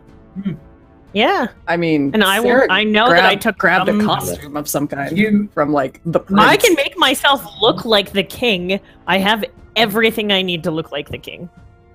Or the prince. Well, and I can make you Prince- sound. Prince, Oh, I haven't heard the sorry. king talk. I haven't heard the king talk. I can sound like anyone I've heard. I can make you look like Corporal Victory. You could sound what like if- Corporal yeah. Victory or Julian. Why don't a couple of us yeah, turn I into heard. guards I and heard pretend Julian we're yelling. taking- We'll pretend that we're a couple of guards taking Lucy, and then we'll just skedaddle. Tell everybody to get out of the way. Hopefully, Right. Duran's alive. But then what? So we need Julian alone. We do. You know him better than I'm anyone gonna else. start taking the 10 minutes to change into my disguise. Okay. Right. Well, So wait, who are you going to try to look like? I've never seen Corporal Victory. I don't think I've seen Julian. The only person I've seen is a common stabbed guard Julian. or the prince. you I stabbed stabbed I saw Julian? Julian. You stabbed him in the guts. Yeah, You that's stabbed fine. Julian Okay. right through the guts. Well, then probably still a common guard because I don't have a stab wound. So, common take care of guard, that. high ranking officer, but You've seen officers because they've drunk in the bar with you guys, so Yeah. you know. also have a background of soldier. So, You do indeed. Well, after 10 minutes, I come out looking like a young man soldier. You don't come out. You are not like there's no like you can stand in the corner of a 15-foot by 15-foot cube that's under like waist deep in water. I would Fucking- ask Lucy to like hold up a cloak so I could change or something. So, I mean, I can make someone invisible. Well, yeah. Wait. If you're gonna make Lucy, can anyone you get a invisible, make message? Lucy invisible. Yeah, could you get a message to your brother, do you think? I think so. I have the message spell, and I also have a familiar that could run a message. You That's do probably indeed. the way for us to do this. If we're to go out there, we're putting ourselves in a whole load of danger. If we bring him to us, and we can set up this place. But why would he come Mhm. alone and not just bring the entire army with him? Have you met that guy? He's an arrogant son of a bitch. Exactly. If I tell him I Ooh. want to talk it out, Well, that I've had a change of heart or whatever, he doesn't give a damn about no change of heart. You've been away for a while, right? yes, And yes. you also now got some new special stuff. Now you're out of manacles, you can use druidic magic and wild shaping again. Neat. I think you challenge him to a wizard's duel. Tell him that you can out-wizard him. Oh, I like that. Oh, Have Have challenge you is seen pride. that wizard? As Lucy says without thinking. Or sorry, not Lucy. He's Sarah? pretty good. Thank you, Sarah. Thank you. Well, It's that's not what. it's fine. It's just what. The That tree said, is. yes, that's not wizard magic, really. That's just weird. As you guys are doing Sarah this, kind would of you like starts to waving her arms like this at Lucy. I'll give you this option. You can send Sir Richard out to Yeah. scout out the local area whilst you guys discuss a plan. Would you like to do that? Because he can operate on his own. I'll summon him and let him go explore and get the lay of the land while we're talking about when- this. Where do you summon him? You just summon him in here? Can I summon him like outside of the house, just like Yeah. around the corner? If you summon him in here, he kicks off a massive fuss because you drop him in the water. And he Well, of goes course. thoroughly angry at you, like claws at you. Like you take one Yeah, slashing no. damage. I'm not It's like summoning poor cat in water. he's That gonna never hate ends it well. out there. He's gonna hate it out there, but I mean, he can go from sort of rooftops and over walls and stuff like that. Yeah. And he goes out. So while you guys are doing that, he's out there. So you guys have got a scout essentially, and we'll visit him in a little bit. So, Sarah's getting changed into a disguise. I think it sounds like the plan is Lucy's going to basically say, "Nya, I'm a better wizard than you. Let's fight." To bring him out. I'm just postulating. Question for you, Lucy. And this is it's gonna sound strange. What did he mean by he seems to be involved in like a family dispute with you, like you don't believe something that he believes about your family, like you're not part of the same family as him. What's going on there? That is a good question. We're only half siblings. Okay. My Okay. mother's just a commoner. Nothing special. And We were, okay. So his father was served in the war. he loves his father, right? Loved. Yes. Loved his father. Loved. Okay. And he thinks his father is better than yours, makes him superior in some kind of way, believes that you should love his father as well. You're getting into some kind of fight here now. What are you getting That's at? important. Oh, he could be baited both by the wizard jewel for his arrogance, but also if you put something on the line with family. Oh, nothing more personal than that. It's true. He was wearing a necklace there. That looked like a That's an family amulet heirloom. that he's got. That's an amulet left over from his father. Do you have something from your father or mother, maybe? You could put it on the line. A duel. Whoever wins gets it. Well, she Ooh, your wand has- or your spell focus? Is that from? no. She does have. She'll pull from around her neck. She's got a ring that's just hanging on a chain. It's way too big for a woman's hand. And it's pretty plain and beat up. It looks like it would have belonged to a man. This was my father's. He served in the war as well. All right. Then it's not only a test of your own magic and power, it's a test of whose father is greater. Whoever wins. Go ahead. Bloodline. Nothing that Breckendale likes better than bragging about their bloodline. That's true. I like this. Well, I can certainly send Rick along with that message. Is he, to be frank, Lucy, is he better than you? Absolutely. Far cry Then- better. I'll have to But play she's got dirty. friends. I'll give you this, Lucy. You know he's tough. He's not god tier level tough. You don't know what he's been practicing in the years you haven't seen him. And Yeah, wherever he's ended up there for a reason. Yeah, exactly. Yeah, the assumption is he's stronger than when I last saw him, when he almost killed me. So Richard is trying to warn you of something. Guards approaching. So it seems. Don't do it. Yeah. Don't It's send a me bad out plan.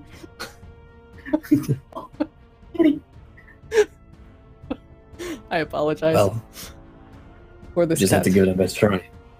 Because we'll definitely die here. They're going to find us sooner or later. So, perhaps on the morrow, maybe you use that spell How book much- of yours how to much- swap out if something a little more actively damaging. Prepare Yes. yourself for a fight. How much Maybe we time- could sneak around while you're preparing. We could get a lay of the land, take a look around, see where everybody is. How much time do we think we need to prepare a... Well, I'd feel better if we prepared some sort of a trap, honestly. Well, I got some tricks up my sleeve, and I can certainly help you to be at your very best while you're out there. That's good. And, you know, Cards on the table, a lot of what I've got is meant to control a battlefield. I was supposed to aid soldiers, not fling fireballs at the opposite sides. That's not what I was trained in. that's about where I am. The only thing I have is a couple tricks them druids taught me. I've got these meteors I can summon, but I got something right nasty I can do, but I got to get up close to them, but I also can be invisible. That's good. Well, there's some of this druidic magic that seems to be a thing I can do now. I'm getting the hang of it a bit. Ooh, yeah. They must have some nature nastiness at their disposal, yeah? I don't expect he's going to really Well, that's the realize whole I thing. can He's turn not into going an to be animal. expecting you. Well, but he might not expect you throwing swarm of bugs at him either, or whatever else you might be able to. No. Distraction's a wonderful thing. You get a bug down your throat, you can't cast no spells. That's true. I could certainly make one of you breathe fire if you'd like to stand and watch off the sidelines and surprise him. That gets interesting too.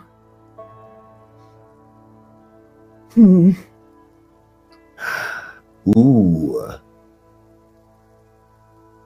So, You've got an idea? well, it's playing dirty. But I At figure this as a point, I think that's necromancer, good.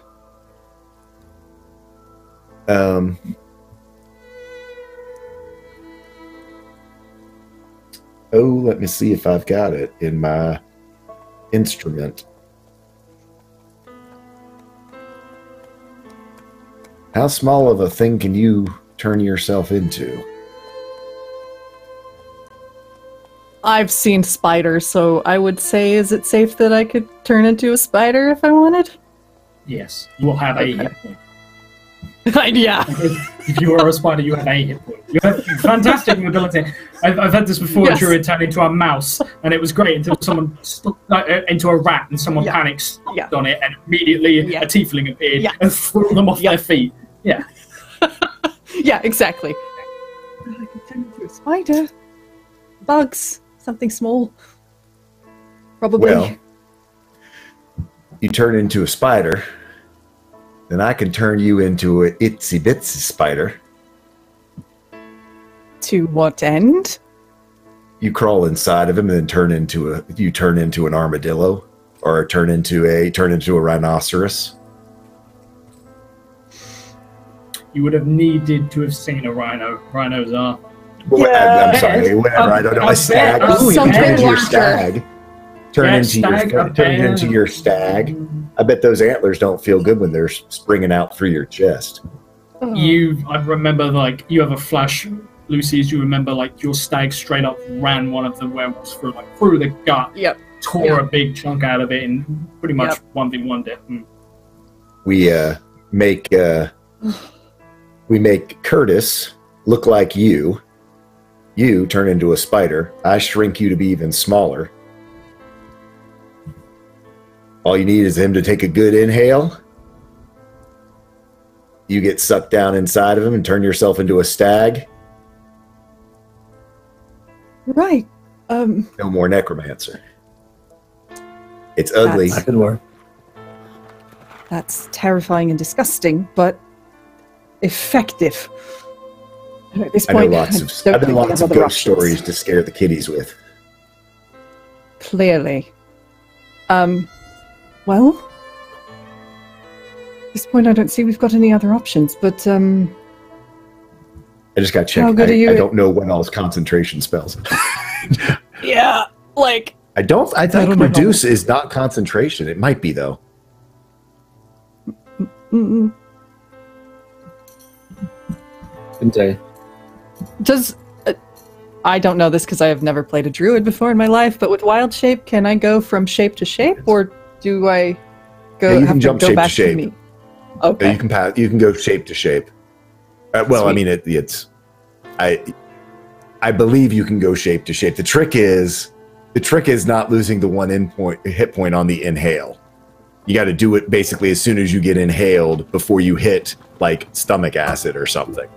Sure. So reduce and large is a concentration spell. So then we've got the problem because major image is concentration spell as well. But you can just then maybe it's Sarah has to disguise herself as you because I can't have both spells happening at the same time. She can wear my hooded robe. Oh right. Because I can't have. I'm ditching the guard outfit then. Yep. Yep. All right. I begin changing again. We'll swap clothes. I'll give you Yeah. mine and you can have yours.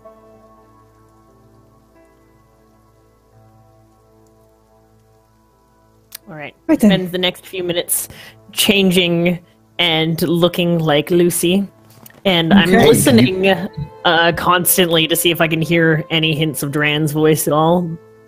Hey, and you can get Sir Andrew to, I'm sorry, what's the cat's name? Richard. Sir Richard. Sir Richard. Richard. The noble Sir Richard, because you're going to be an itty bitty spider, which ain't going to be able to move very fast, but you can ride him in, and you just got to crawl. Right. So Get wait, in there. I'm going to be Lucy.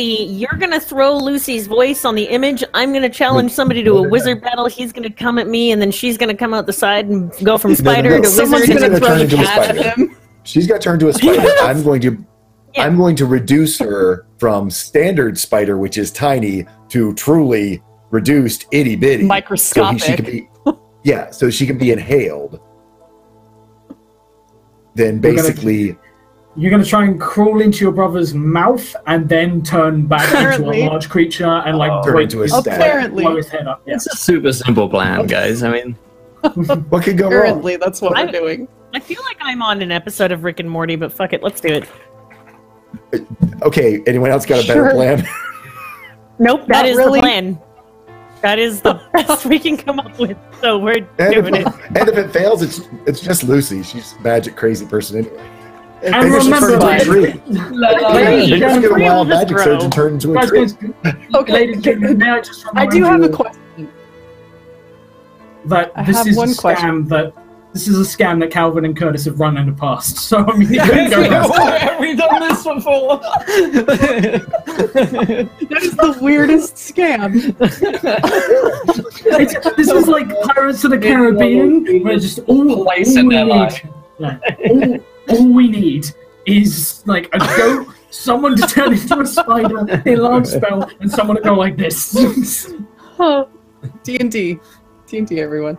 I have but one question, and that is, does him swallowing tiny spider me count as me being struck by him? Because if that happens, I die instantly. No, well, but no, you turn back to Wild magic yourself. You just got to surge. turn yourself into a stag. No, because of a wild magic surge. If he strikes me, I'm dead. I feel like, I feel like Oh. striking is not you exploding through his head. That's just you expanding. No. Let me point this out. I've been waiting to see if Jess remembered this. She has a thing. If she is struck by someone of her family, she dies instantly. I am from a killed wild magic outright. surge. I am killed But she outright. doesn't know that. She doesn't know that. Lucy doesn't know that. I know that. I know. I've been waiting to see if Jess So- remembered. Oh no, I have It's a gonna be list. fine. I have a them list. all written down. So Okay. this will go great. So you guys are going to need a little time to prepare, sort out costumes and everything like that, and figure out, your brush up on your impersonations and strange stuff. So while all this is going on, Sir Richard is going to go off and have a look around town. Now there is a large guard presence, which he will relate to you. There are guards everywhere. The horses are circling the town in two groups, parallel to each other, checking in to make sure that they're covering, that no one's fleeing over the hilltops or anything like that. And they are going door to door. After maybe half hour or so, you see them start lighting buildings on the edges of town, small buildings, which they just begin to, burn some of the smaller buildings to the ground as best they can. It takes some doing because of the rain and everything like that, but they fucking spend time doing it. You see them carrying oil, in barrels of oil, and climbing up onto the roofs, which are thatch roofs, and pouring it on, and then chucking torches onto them. But give me a perception check for Sir Richard. Let's give him a +5 as he's A +5? making his move. Yeah. All right.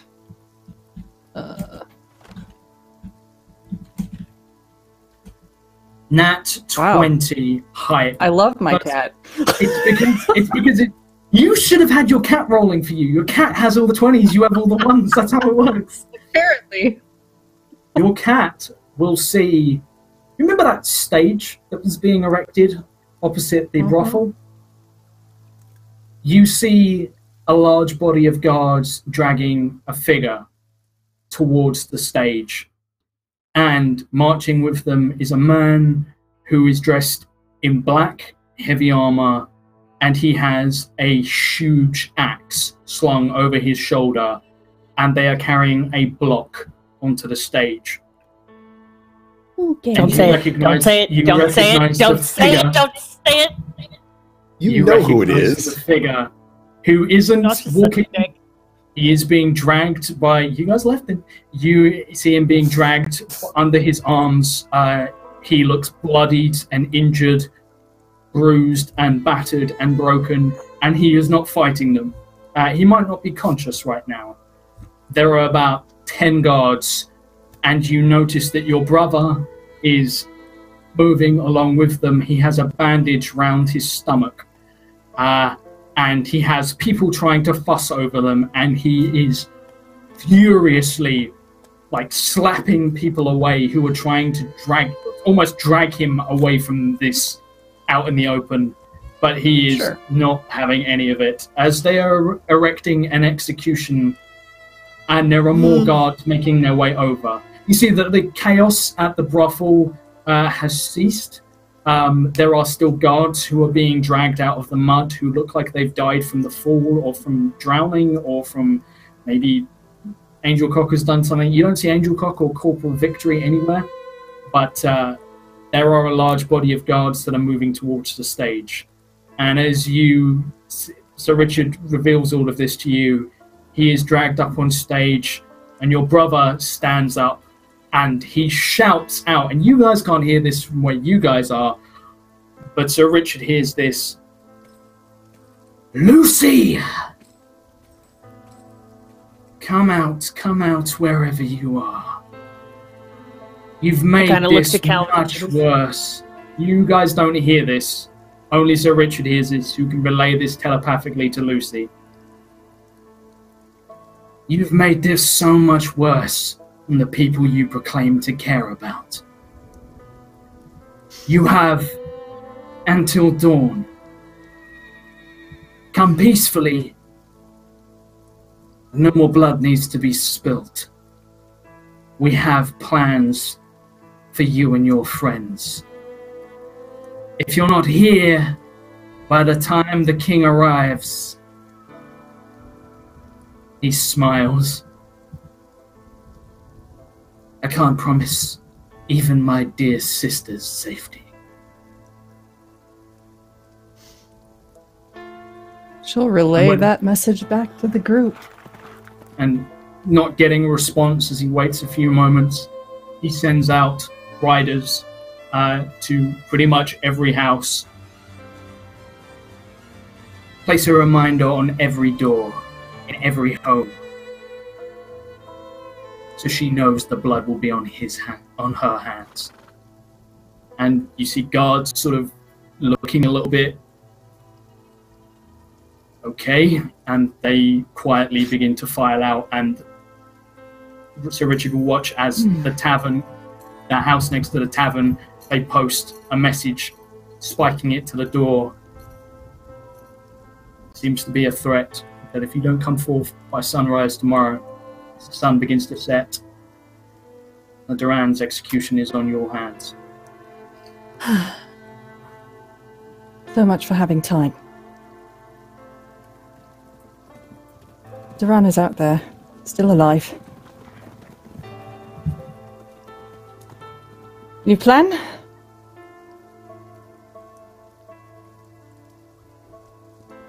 Death sentence. We don't even know what he wants you for. At this point, I don't know if it matters. Well, it just might. I can try to deal with him. You lot can get away. Well, that's I did just survive not the gonna last happen. time. That's just not going to happen. And there's no way that Duran, knowing him, that he would even let us come back. He'd probably kill himself beforehand. He'd want us to run. It's true. We go out there, we all die. So, Does everyone know that your brother's a necromancer? I don't know if he's been particularly secret about it. Was he using any of the magic that, like, out in the open that we saw? The only spell Okay. anyone's seen him cast is Featherfall. Okay. You know, You know, I just had a horrible thought. you mean the idea with the spider and the changing wasn't horrible Oh no, enough? that's nothing compared to this. Okay, do indulge me, Calvin. You have so many amazing ideas.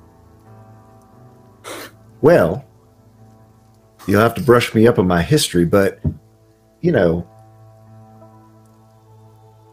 the king being very particular about racial purity and, you know, nationalism and all of that, I recall he ain't never left Breckendale.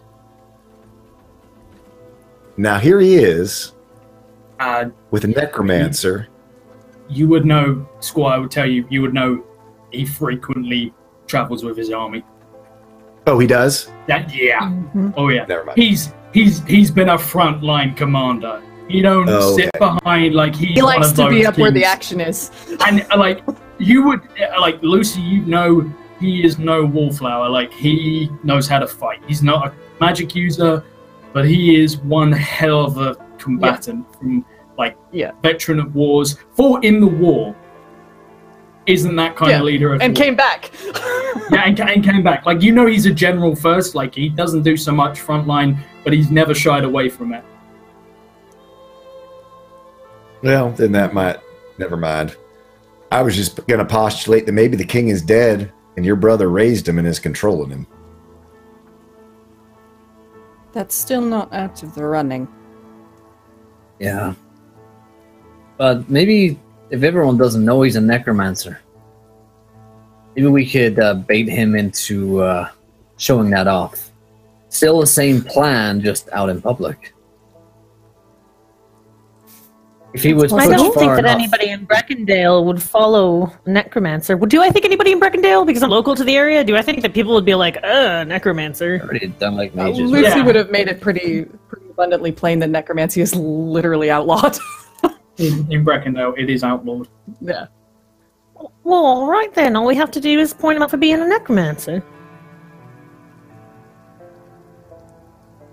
Have to get him to show it first. How do you Yeah, get a take it just on Necromancer to word. show that they're a Necromancer? Raise someone I don't from the know dead. anything about wizards. Push him far enough until he uses what he has in self-defense. Yes, you put him in enough danger that he doesn't have much choice but to do so. Yeah, if he was pushed far enough, he'd do it. Well, all right then. Why don't I just go hit him with my sword a bunch of times? I've always wanted to get into a fight with a real wizard. Having an He's elf taking out on her your sword. chest probably puts you in some danger. I would recommend. I mean, he not. wants me arm as well. It's not just her. This is true. That is true. That is true. All right. Why don't I challenge him to a battle and you attack him from the side? I would Well, assume I could that pretend that I'm Lucy, go out, challenge him to a wizard battle, and then all of a sudden, poof, I'm actually Sarah, and I'm charging at him with a sword, and then he's got to go, oh no, I'm a necromancer, I have to use all my necromancer spells, oh. Calvin. Sarah's getting hyper from being cooped into a little space for too long. up to her waist in water. Yeah. Could you make me invisible? How long is that? Can I? It just says I can cast invisibility, which I You can. can cast it on someone else. I can cast it on someone else with the Bandalore. So yes, I could. I will Yes. tell you, you've got, before sunrise tomorrow, you have time for a long rest. But you That's need what I'm to be aiming resting for, yeah. soon. Yeah. So So that's not a bad idea, Sarah. If you wanted to present as me, challenge him the way you do. If he can't see me, I can support you from the side, and he'll at least be put on the left foot for a little while. All right, I finally get to fight a wizard. Be careful. We're not going to be able to sleep in here, are we? Because we're up to our waist in water. If we wanted to actually get some rest, we'd probably have to move. I was contemplating what you'd do about that. There is a lot upstairs, and they have checked this building over. It's up to you guys. You also know they are burning buildings down. That it's you have an advantage. Whilst Lucy's awake, you have a scout who can report telepathically from the roof. I think we gotta risk it. Really? I think so as well. I knew any way to save Duran. Yes. Been together this long, it'd be a bit strange not to have everybody. All right. I am looking at cleric spells right now, so let's go upstairs. Okay. You guys Upstairs and we rest a bit. Can we be sneaky? Yeah, you guys tentatively emerge. I'm not going to make you guys roll a stealth check because you are not like under pressure here. So Richard is above. Like, you guys can just wait for the moment when there aren't guards around and move around quietly. It's enough to give you that. And you can get upstairs and maybe sort of pack some straw around you to keep you immediately visible if someone were to walk in. And I presume you guys set up a watch and try and get some rest. Mm-hmm. Nothing terrible happens to you while you rest. There's no buildings are stormed or anything like that. They don't call off the search, but they establish a perimeter around the town. And the execution sort of sets up on stage and guards are posted. There's a lot of guards, including cavalry units that are posted around. They change throughout the night. Your brother vanishes and you see him walking up and he disappears in the direction of the castle, as do quite a few of the other officers. The executioner, once he's set up, is also gone. But you guys throughout the night will hear people calling out for you, Lucy, calling out threats of Duran's death. And every hour or so, they inform you of how many hours you have left. And the hours tick by. When you guys finally all rested, you have about an hour and a half left until the execution. All right. So I just have a quick question. Did the potion mix with my wild magic surge so it's persisted, or the size persisted, or all persisted, or what's going on with Calvin? I'm going to give you down to a 22 strength. So Okay. you are still much more swole than you were, because you were on a 12 or 10. something like that? 10. Yeah, so 10, you are still 10 strength. swole. This effect will start to wear off over time. You took roids, and these roids are gonna... Yeah. Look at Tall School juicing over there. Yeah, okay. He doesn't Okay. look like he juices at all. Those round balloon arm animals. Sorry. I was gonna say I'm So- not big enough to be juicing, man. When you guys- pictures of guys at my Yeah. gym. When you guys awake, it's probably been a rather uneasy night's sleep. You don't feel particularly rested, but you do gain the benefits of it. But it's an unpleasant and hostile and tense rest. Sir Richard has, kipped ever so slightly whilst while Lucy kipped, but he'll report that they're already mustering an audience for the execution. Duran has woken up several times. He's found that he has his arms chained and bolted at length. He has a collar around his neck, which attaches to the block. The block has been hammered in place. He cannot move, and there is a stain of red that is coming from him as he's probably torn open his gut wound again, and there is blood that is spread out. He looks very weak, quite pale, and he doesn't have a lot of time left. All right. Is with Sir Richard roaming around, is Julian posted up by the execution site again, or is he still hiding out in the castle? He arrives back shortly, yes. Okay. once he arrives, I would like to send Sir Richard up to say hello. He should know the cat, presumably. She's had this familiar for a long time. The cat makes its way over, finally gets up and hops up onto stage, and you see guards draw weapons, and as they do, your brother turns and he looks at it and starts to basically say, "It's just a..." And then he holds out a hand, "Stop," as like the men aim crossbows at the cat, and so Richard you feel that quickening of his heart, and he looks down and grins, and he slowly pulls back his robe to show a tear that is stained with slight blood. You notice he hasn't changed his robes, but as he slowly pulls it back underneath, there is no damage. Your little friend stuck me good.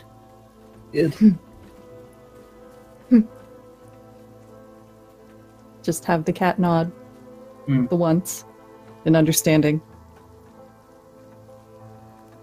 Doesn't have to be. I don't know. You can. I'll let you cast a message through him. Telepathically.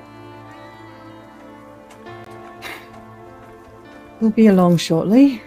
You wouldn't mind delaying for just a moment. So we can continue where we left off. How does that sound to you? Like a fantasy that you've concocted. We are far beyond anything that we left all those years ago. You've endangered your friends. It needn't have been like this. We weren't always close. But when you see what I have seen, all those times you shunned me for what I pursued, and you see what rests in the balance thanks to my power. You'll understand you made a terrible error. You should have had faith, family. See. Long soon. And I will send Sir Richard duck out of sight so we can come up and do our thing. With the others. As Sir Richard walks away, you hear him call out, "No one is to attack them as they arrive.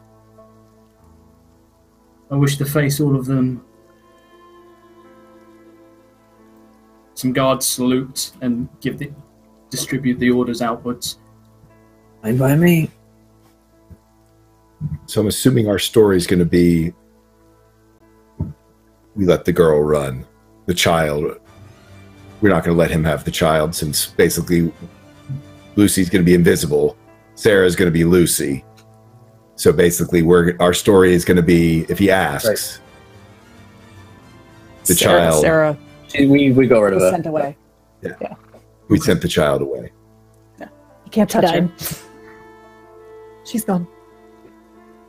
So you guys emerge with Sarah looking like Lucy. Lucy, I presume Calvin cast invisibility on you. Invisible. Yep. The other two flanking.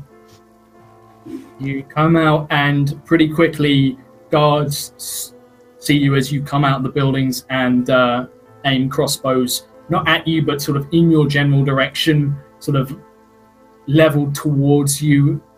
But none of them shoot, none of them move to arrest you, and they begin to part, allowing you to walk through a horde of these soldiers towards the stage, where Julian stands on stage with the executioner, personal guard of maybe 5 or so men, and Duran, who at this point can't raise his head quite up to look at you guys. He can just hear you guys approaching, and he manages to cough out,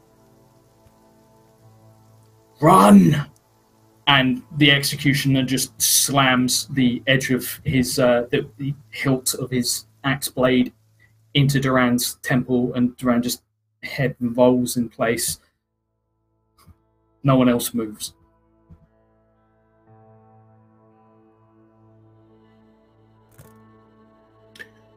So as we approach, when this is, after we walked up and get within where this is going to pretty much all start to happen, I just sort of, I figure with my actor skill being able to basically throw my voice to where I'm assuming that Lucy is, and just sort of whisper, let's see some of that crazy magic shit that's been happening around you, and give her bardic inspiration. Okay. Which lasts 10 minutes. So I'm assuming, I'm going to wait until things start to, that we're probably, that things are going to start unfolding fast. I imagine Sarah has like Lucy's cowl up to cover her face to give her sort of more of that mystique, and Calvin, you can kind of throw your voice there as you're near her to sort of How tall are you, Lucy? Is this even close? You guys are relatively the same height. Yeah, Sarah I'm 5'2". 5'8". I'm 5'2". I mean, he's a shitty brother. You won't know the difference anyways, right? Are you standing on a stage looking down at you, and also you guys are sort of shin to knee deep in mud and water, so it throws off a little bit. Yeah, and Calvin's looking weirdly big. Yeah, okay, so we've got the movie theater, it's the forced perspective effect is ruining it a little bit. That's exactly what I was looking for, yes. Thank you. As you guys approach, Julian steps forward close to the center of the stage. Two guards step up nervously next to him with crossbows, and he says,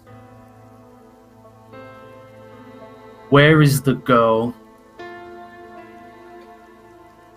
If I may, while this is happening, I would like to cast Detect Thoughts, because I want to know what the hell he's thinking. If you cast, you'll become visible again. No, because it's my concentration. Oh, yeah, you will. Yeah. It's because it's the invisibility. It's a lesser invisibility, so you can't do shit. Never mind. I will not do that. You will pick up that he looks angry that she's not there, and he is sort of gritting his teeth as he looks out, peering at the buildings around. Yeah, no, I look him right in the eye and go, that's just a child. Yeah, she stuck you, but she's long gone. You got the rest of your life to go hunt her down if you want to, but we're not going to deliver her right into your arms. If you need to take that out on all of us, then it's not going to be me hunting her down. She's going to have everyone hunting her down. We needed her. Well, she's a slippery little one. I wish you the best of luck. Good hunting. Her arm. And he folds his arms. How did that happen? Miracles. Hallelujah. Miracles, you say? They're in short supply nowadays. Anyone in particular, anyone special, might have helped her out with that? Don't know. You're the only special one here. Iago, was it? Sorry? Oh, me? Yeah, something like that. Or was it Curtis? It changes day to day, honestly. Fits paperwork's been a long time. Get a long time into coming. The paperwork's been difficult.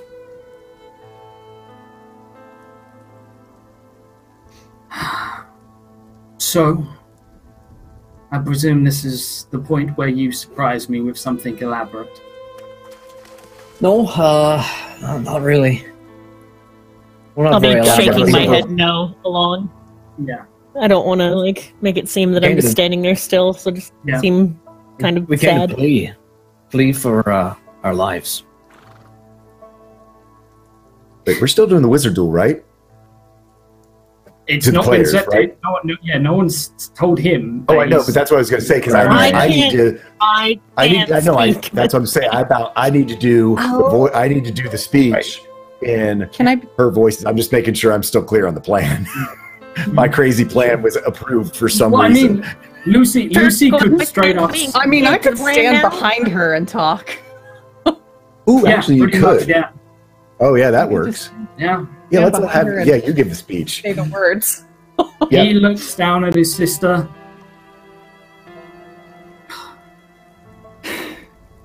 So you're Right. giving yourself over to us peacefully. Yes? No. Want to challenge you. One last You time. want to- What? This isn't what we agreed on. Well, Jerk. I look at it. I pick up on the cue from Curtis, and I look to her. Go, are you crazy? There's no way you just a could little defeat sore at having lost once the before.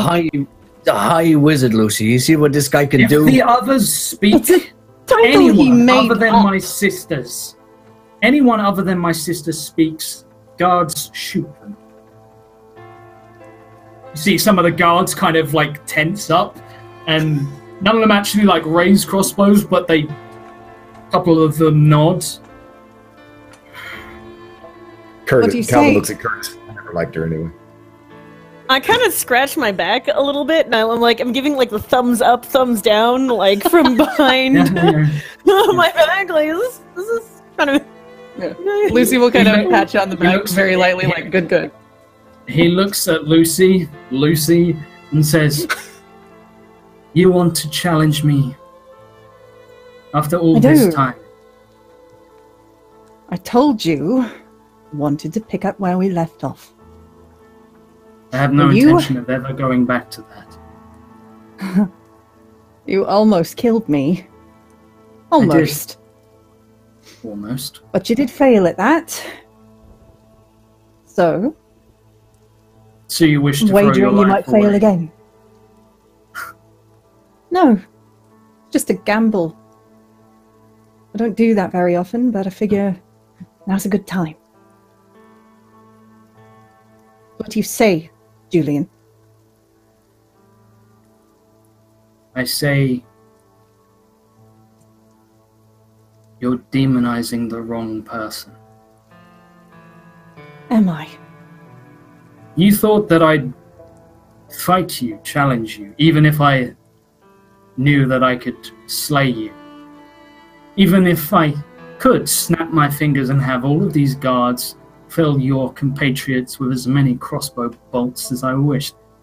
But that's not why I brought you here, and that's not why we called for your arrest. You think this is some petty vendetta from when we were children. Is that it? Enlighten me, because now I'm confused. She's genuinely have found- confused. You must have found it strange how there never was a high mage of Breckendale before, and now your brother, a necromancer, holds the title and commands men in the army of the king. Shit. Yes, I do find that puzzling. Care to elucidate, dear brother? Good word. How familiar are you? And remember, I asked this from a position of privileged information with a group calling themselves the Cult of the Void. I believe you had a little run-in with them in a small, peculiar town in Rivercroft. Your information's good.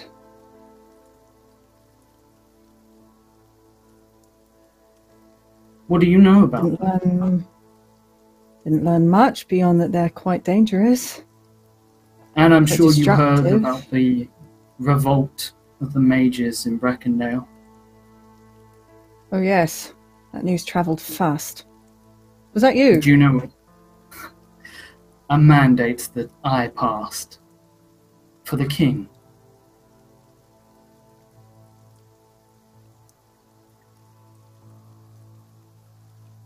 right.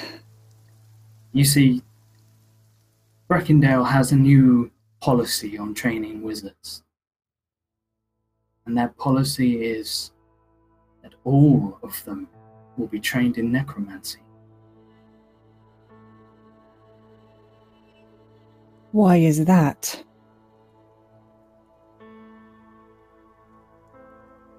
He looks around, looks at the soldiers.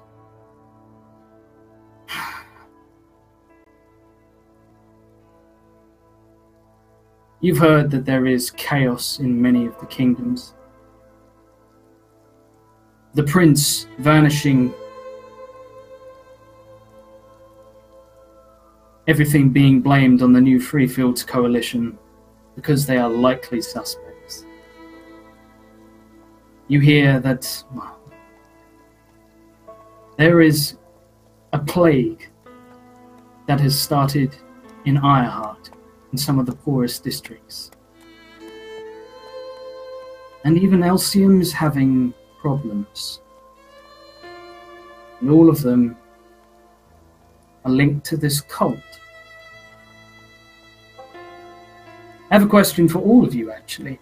What would you do for immortality?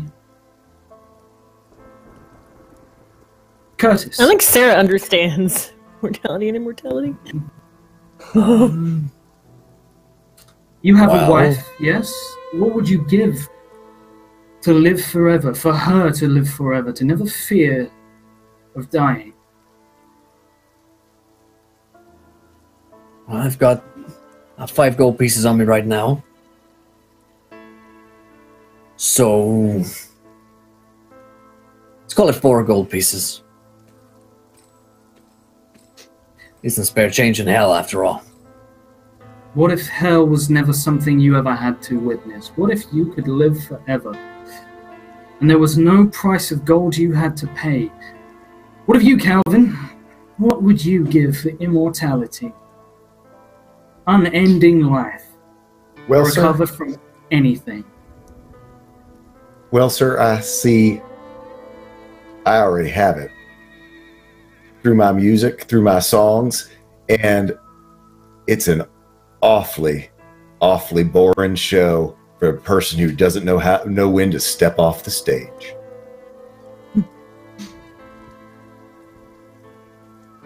What of you, Lucy? What would you give? I don't want immortality. I just want to live a normal life. I was going to write a book. I'd be immortal in words on a page. Then I am Someone's to glad remember to have met all of you. And I am very glad that we all understand that immortality is not everything it is cracked up to be. But what do you think the people who are going to start starving to death in the coming months would give? The common folk, the people you have travelled and seen as you've wandered throughout Rivercroft, through the Freelands, how many do you think would give anything to spare themselves and their families death?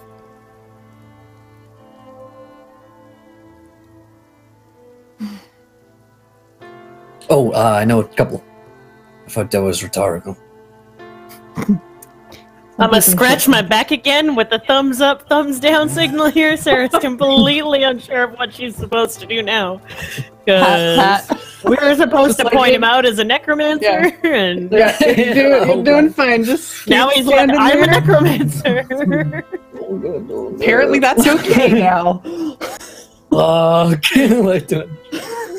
He stands there looking expectantly. What do you think the common folk would give to survive this coming famine? In every city, in every kingdom, what do you think the common folk would do? Trade, pay to live forever, to survive this horrible fate that awaits everyone? Do you think you could put a price on it? I expect not. Or someone has? Do tell. while you were in that town, the Void Cult had just attacked a temple. Yes, we heard about that. You saw the chaos, the damage that they caused with their magic. Ran up close to it, yes. They have been systematically attacking temples to the Raven Queen throughout every kingdom.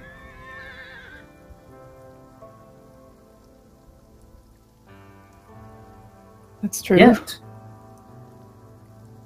now we hear whispers that they are recruiting followers of her. Common folk who have nothing left to lose, whose families are dying, starving, and offering them immortality in exchange for their faith to the Raven Queen. And immortality they are being granted. Does Gavin know about that? Funny you should mention that. That's exactly why I need all of you. My sister, well, you and I have some classes to attend. We need every mage that we can get our hands on. You're a mage of Breckendale, and you will be coming with us to begin your new education in necromancy under the king's orders. But the rest of you... Healthcare?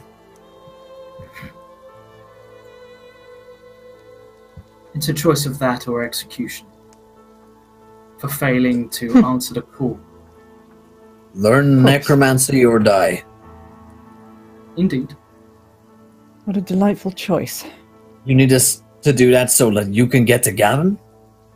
No, the rest of you are going to find Gavin and one other individual for me. For the I king. never liked the guy that much. But you've met him recently. You know where he last was. Sure. You two are going to hunt Gavin down. And you're going to go to Ironheart and hunt down one other individual. An old compatriot of his.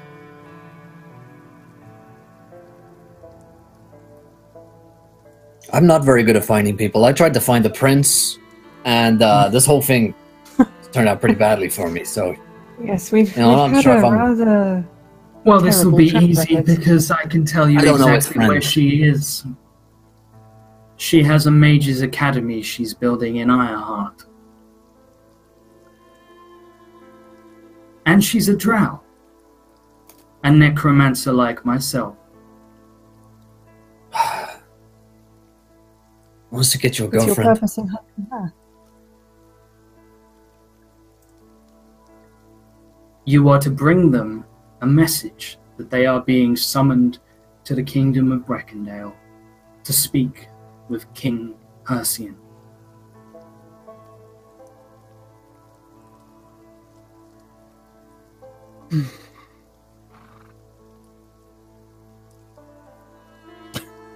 Do you understand? Tia. Slow wheel.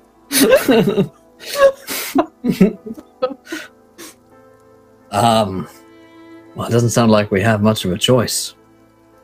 I wish you did. But you see, this is fate of the world. Important. And he walks over because men like this, and he looks down to Duran, have made deals.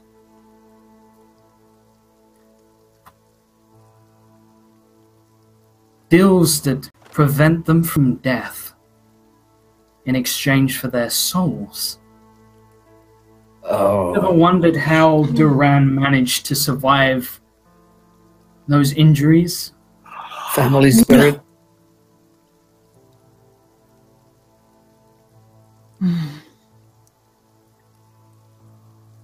The Raven Queen is granting immortality to anyone who worships her. Oh. They are taking over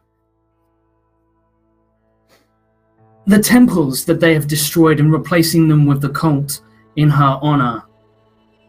Common folk, farmers, blacksmiths,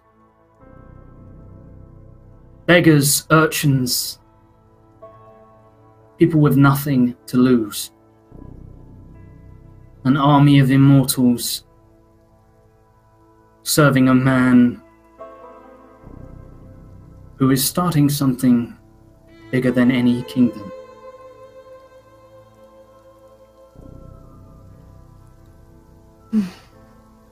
So, Curtis and Calvin, pass this message along to Gavin Fjordhammer and Zune Vandry of House Vandry. If they are not within Breckendale within 1 month, we might lose more than just kingdoms. There is a war coming, a war fought by immortals and gods. And it seems the Raven Queen and the dead will be on the front lines.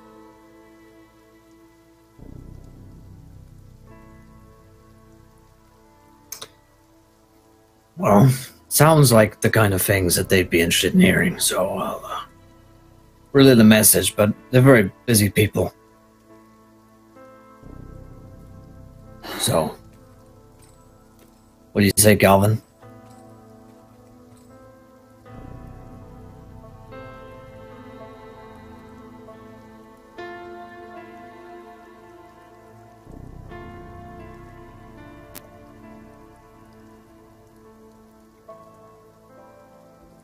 He's looking at his spell list, I can tell. Yeah, That's You're the, muted. what the fuck can I do to you? Oh no. You are muted. It's far worse. Yeah, I'm looking at my wild magic surges.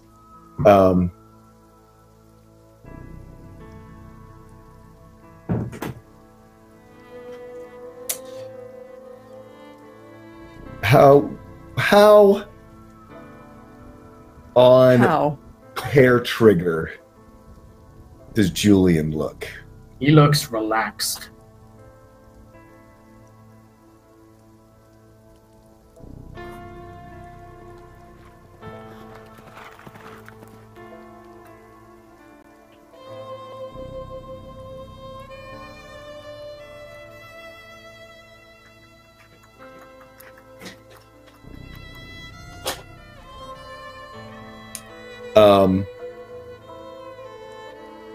Calvin drops concentration, grabs Lucy, and throws her at Julian. Okay. I'm gonna go with the plan then, because if she gets dropped and moved, I'm assuming we're attacking the wizard, so I'm gonna start going to attack the wizard. What are we doing? What are we doing? I have no idea, but I'm sticking with the plan this time. Because bonus I have a action. wild So you- magic surge. Oh, no. I have a Yeah. wild magic surge from way back that target believes that he will die unless he kills the caster, and we determined that that was Lucy. Okay. So Lucy, as you materialize, clearly Lucy, with the streak through her hair. He like needs and apparently Lucy, I'm doesn't he? thrown at Julian. Can I So take did a he say pot that- shot at... Did he say that he needs Lucy? Yep. Didn't say it was gonna be Calvin. as My The face is like gods. falling as I look at Calvin. the guards What are are you going doing, man? to, It's gonna get dark. the Oh, this guards is gonna be bad. are going to. The guards are slightly more twitchy. Lucy does. You That's rolled a a nat nat 20, 20. Go didn't for you? it. Yeah. Go for it. Go to. as that it. Oh, that's max damage. Oof. Okay. Oh, that's How not dead am quite I? max damage. Okay. You Do it. you take a total of. You take a total of 26 piercing damage as the guards on stage shoot at the person who's just materialized out of thin air without reacting. They shoot, and you take crossbow bolts. You take 3 crossbow bolts to the midriff as guards Excellent. are going to start trying to grab all of you. Can I do an Okay. athletics to see if I throw her with enough momentum that she hits Julian? He's on the stage. Oh, I know. I'm throwing her with 22 strength He's also Oh, 22 shit. strength. Cool. Yeah. at Give me- He's a Julian. big boy. Which is, give me an athletics check, yeah. I'm using So I a have nat 5 20. HP. This is You're fine. using Nat the 20, yes. You grab her and Yes. shuck her as she gets shot 3 times, and she crashes onto the stage, almost taking him out, and he screams, "Lucy, no!" And he grabs you. Yeah, she's probably coughing up some does blood. he This is react fine. as something is being thrown at him? He sees her get shot. I mean, does he put his arms up or anything? Oh, yeah, like he flinches, yeah. Josh, Okay. does he strike her? Oh shit. What does Sarah do? Are you Get to that trying in a second. I'm gonna shoot. I'm sticking for once. I'm actually sticking with the fucking plan. You assholes! I'm gonna shoot the wizard. I think. Yeah. I see what Curtis knows what Calvin's doing here. It's like Yeah, he needs I don't know if Lucy it's alive, anything. and it's Okay. Extra attack applies for only extra attack for warriors at level 5. Is that only for Any short weapon, swords, any or is that weapon all attack. attacks? Nope. Okay. That's all So I'm gonna attacks. take out Yeah, my it's any magical attack you do. motherfucking plus 1 shot, 2 shot. Ooh, Boom. look at that. 1 damage, 2 damage. I don't know why it Remember, rolled you crit critical on a damage. 19. Oh, I didn't. Ah, that's right. Yes, thank you. Okay, there's another one. This is That fine. is just a 1. That's impossible. So I've done. Ugh. Oh wait, 1 more. No, I already did the critical damage rolling for me. That Look. was just a shitty roll. So 7 points of damage. 8 You- points of damage because I get Yeah. +1 no matter what. You can't roll Yeah, a 1 You, with my magical bow. you shoot into him, and it knocks him off. So as he like collapses next to Lucy, you haven't killed him, but you've like sunk an arrow into his shoulder as he holds. And Lucy, believe it or not, against all the odds, your brother puts himself between the incoming arrows and you on stage. Okay. And the second arrow hits him in the back as he tries to stop you from being fully fucking killed. Sure. Curtis, you haven't reacted yet. I look to Calvin. Calvin, what is it? You were listening as well. You were listening as well as I was. You are We need to about all about to be stop the attacked by plan. guards. Yep. Stop the plan. Yep. I'm gonna dash up to the stage to Lucy, next to Lucian and Julian. Sorry, and Lucy. I mixed us together and made a Lucian. And I'm gonna. Yeah, I'm gonna bring my ice pick down. I kind of like unsling it, and I'm gonna You bring guys it are down. killing Lucy. You, Fine. Fucking as, douches. Fucking douches. as you guys get on stage, Will, I'm gonna spend a nat 20 on one of my attacks of opportunities. You run past one of the guards on stage, like his personal guard. He's gonna draw his sword and stick you as you go past him for a not bad damage.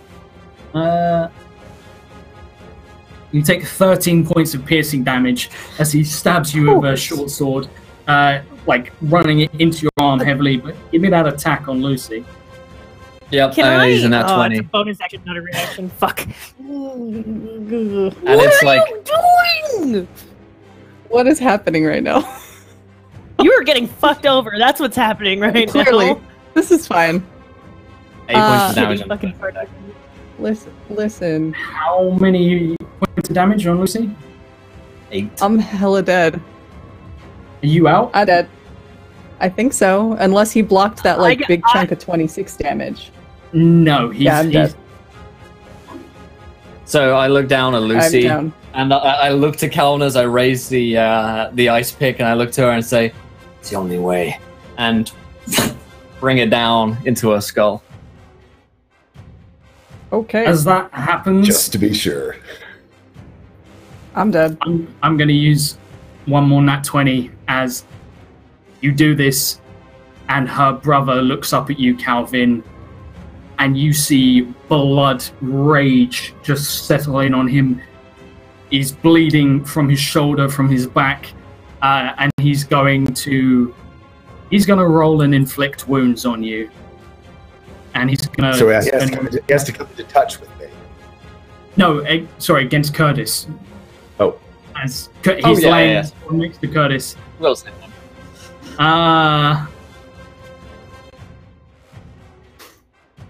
The humanity!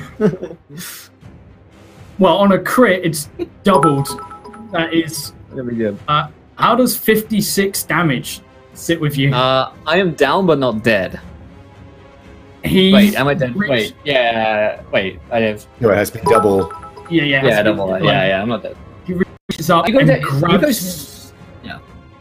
He reaches up and slams his hand into your arm, and you watch as the skin suddenly creases and withers as it travels up, and you feel something clutch at your heart as your heart tries very hard to pump blood, and you see blackness spreading through all of your veins, and he's just digging in his claws, drawing blood tears down his eyes. Yeah, I like, as I'm falling and withering from this, I come down next to Lucy as she's like, maybe still Looking at alive you. for a second. Yeah, like, we're like face to face. And I'm like, forgive me. And then I pass out. Calvin, what do you do as guards are going to try and Lucy's last words. arrest you?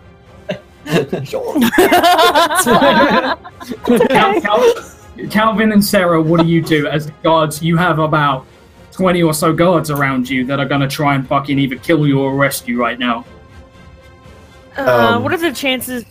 Oh, go ahead. No, you go ahead. What are the chances I can leap up onto the stage and cut the shackles on Duran while all this is happening? They're chains, so you could try and like get up and like maybe try and like use your sword to. But he has one round his neck and one round each arm.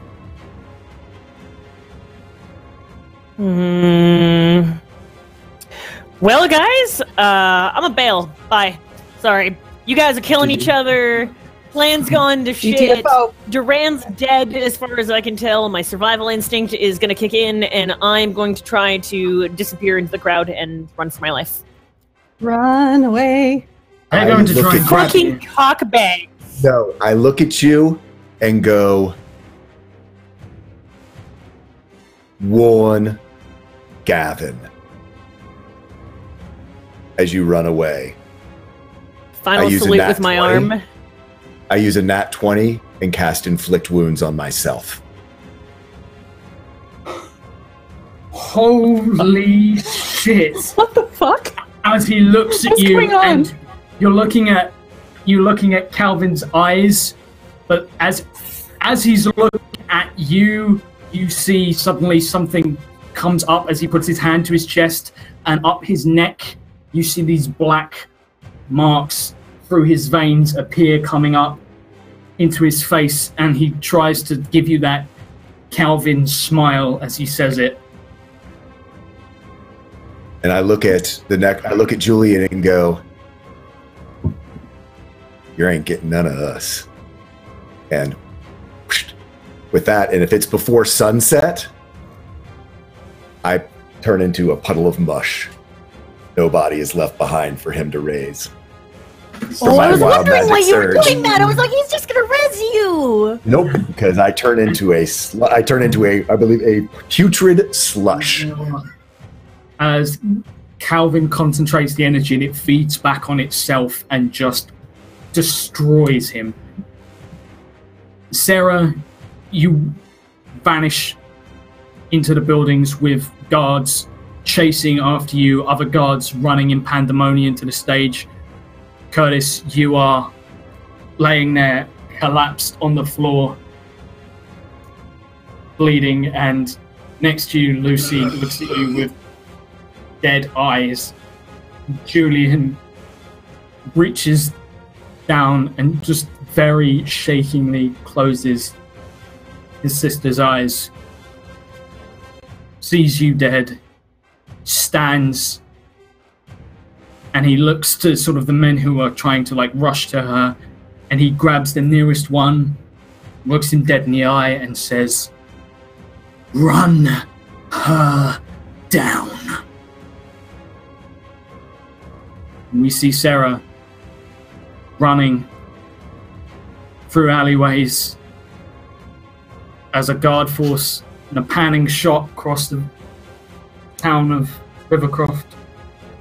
Men begin to mount up in search parties as the sun is rising, and the army mobilizes to find Sarah. I guess that, fucking Christ, is where we end. What? You think Actual fuck! 2 seasons in a row! You cannot stop killing players! You are a fucking killing player betraying bastard! The menace. That's my job! Oh, holy shit. I have so many questions. I have so much therapy I need to go through now. I'll never trust you ever again. Holy shit. Well, my friends, that is the end of the Long March Kingmaker. That's our season finale. If you enjoyed the show, let us know. If you haven't followed the show, hit the follow button and join us. Yeah, that's a way to end a show. That happened. That happens. That's a whole thing. It's a whole thing. But Please that's tell me what the fuck you were thinking, though, because I won't be able to sleep tonight. Yeah. Why? I'm very curious. Because a couple things. One, he definitely needed you. It was this whole thing of He needed all of us. Yeah, he needed all of us. I would also say the wild magic surge with the fact that straight up said that I wanted to kill you. So I mean, to be true to our wild magic surges, wanted to do that. But yeah, this whole idea of the way to solve whatever's going on with the Raven Queen is to go ahead and make armies of necromancers.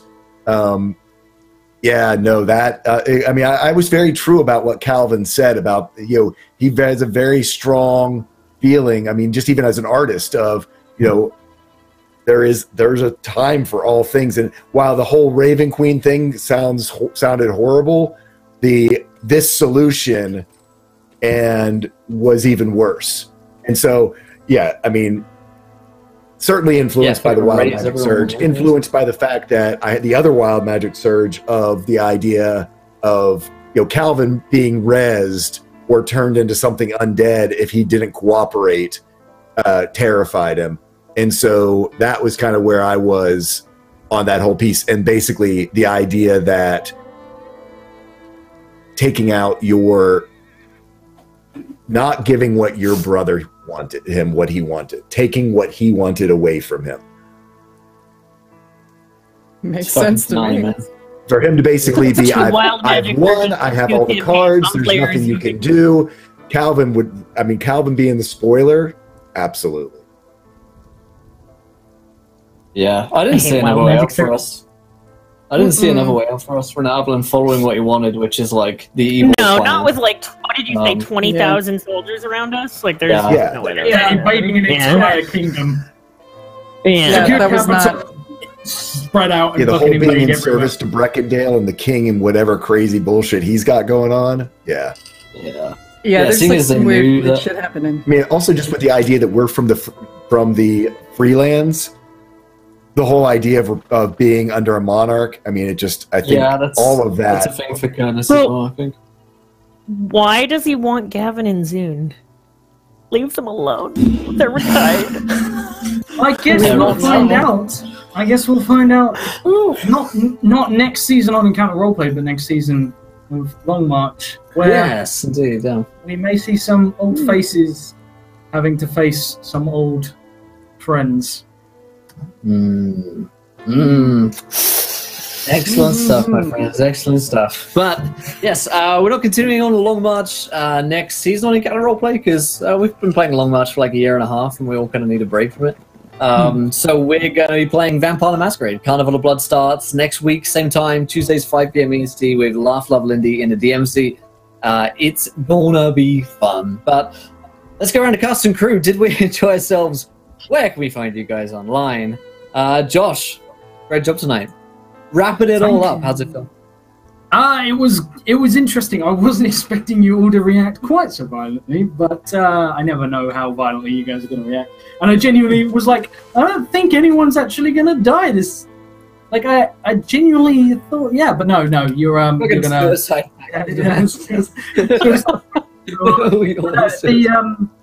When you guys were like, yeah, I wonder if I can out him as a necromancer. I'm like, you guys are in for a surprise. Well, I mean, guys, what the fuck was that all about? There's loads of things that will be coming to light for, I guess, season 4 of Long March. So very, very hyped about, setting up terrible things for the future. Couldn't make it easy for you. Next. Oh, I kind of, Do you mind if I hint at something, Will? Nope. Just a little thing. Next season, I might see some people having, reuniting and finding out some things, because I know Squall still has quite a few questions about some things from Season 2, and there are things from Season 1 that I have been... Go back and watch them all on YouTube. I have been hinting at this for a very, very long time. Little clues. Regal's back! The cast. He comes out riding Morty from the portal. Look, an angel coming!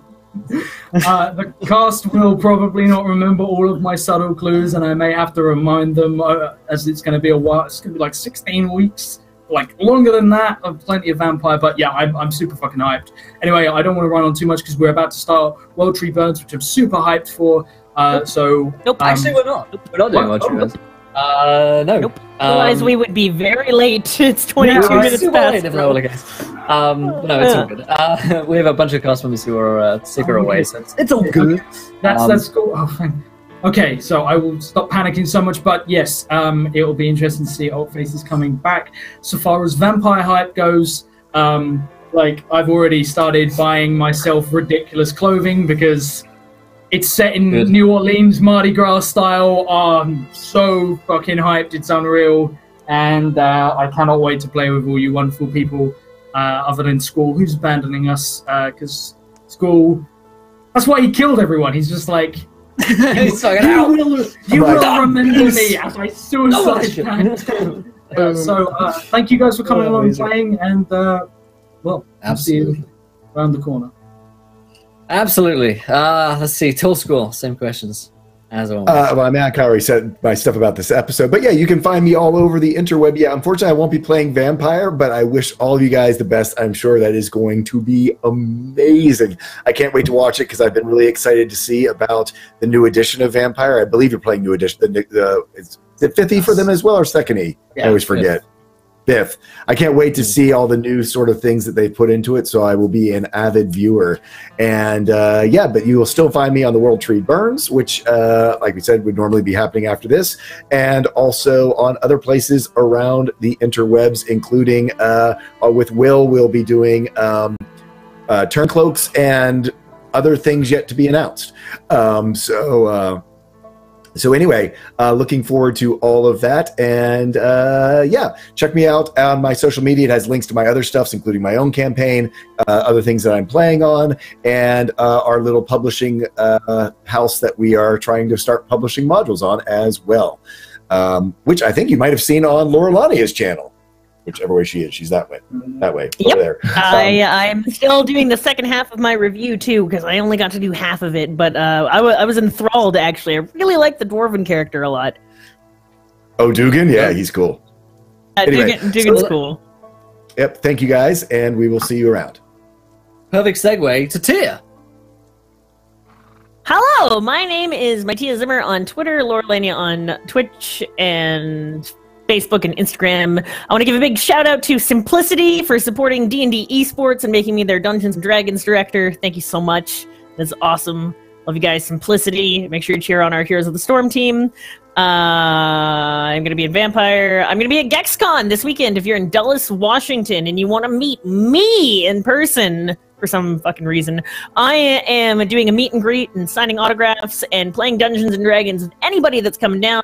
Bonus points if you're wearing my shirt. High five. And that's it. That's me. Awesome. And Jess. Yay! So this was my first season of being on Encounter Roleplay Anything Ever. Did I do it right? Yeah! Did I do it right? Okay. Yes. Cool. You died to Tall Squall, which is apparently, something that apparently we just that's do how around it works. here. Sweet. It's cool. it's what you Glad I got that part down.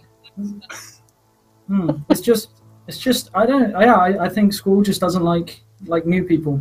Because I played with school for quite some time beforehand. Will's played with school for quite some time beforehand. But Tia joined. Just hazing you. And then Lucy and Jess joined, and he goes, that's what it is. That's fine. That's fine. It's good. It was a great time. I'm just gonna check another character off on my list. I die a lot. It's fine. I'm cool with it.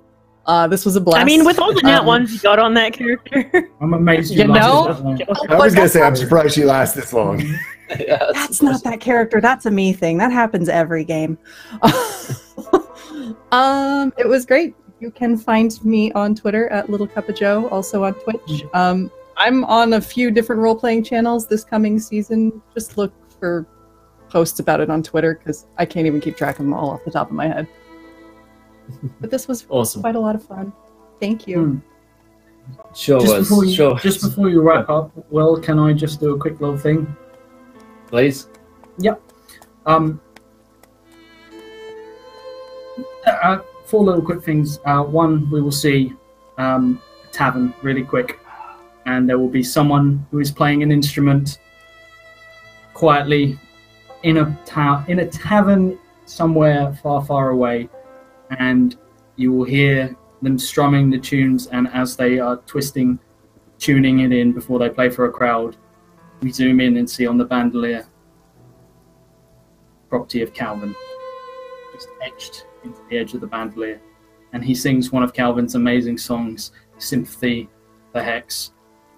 Sarah is making her way, lost, confused, and alone, towards a small town covered in mud, exhausted, with smoke rising, and group emerged to welcome her in, led by a very large man wielding a bow, and she practically collapses in his arms. Lucy is seen moving through a place in Breckendale. She looks somewhat different than she did before. Her face is cowled and covered. She walks hand in hand with her brother through corridors in the darkness, like she's learning to walk. And for Curtis, there's a small home with a woman sat watching a pot as it cooks over a fire.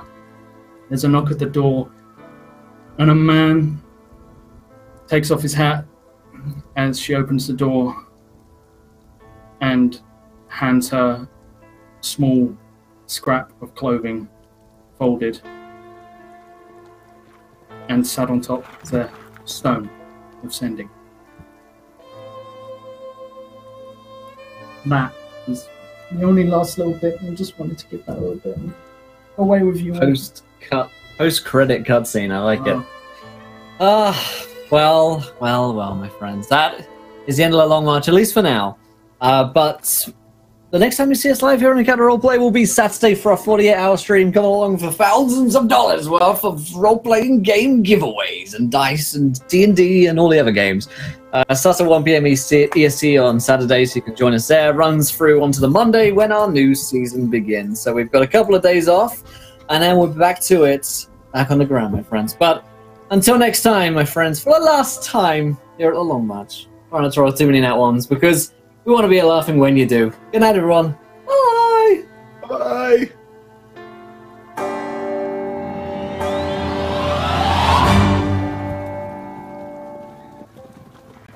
And we're out of here. And Well then. All right, Murdering I am pretty psychopaths. much going to bail right away so that I can finish packing and go to bed as early as possible. So good night, guys. Go sleep. We're Bye. gonna miss you. I will see. Yeah. Yep, we guys have fun with vampires. Seriously, I can't wait to watch you guys. It's going to be so much fun. And I've got one of our things that we're doing with Bird in the Storm is we're actually home brewing a city for vampire. Check we're still live. Don't worry. Bye, guys. This was all meant to be streamed. Spoilers.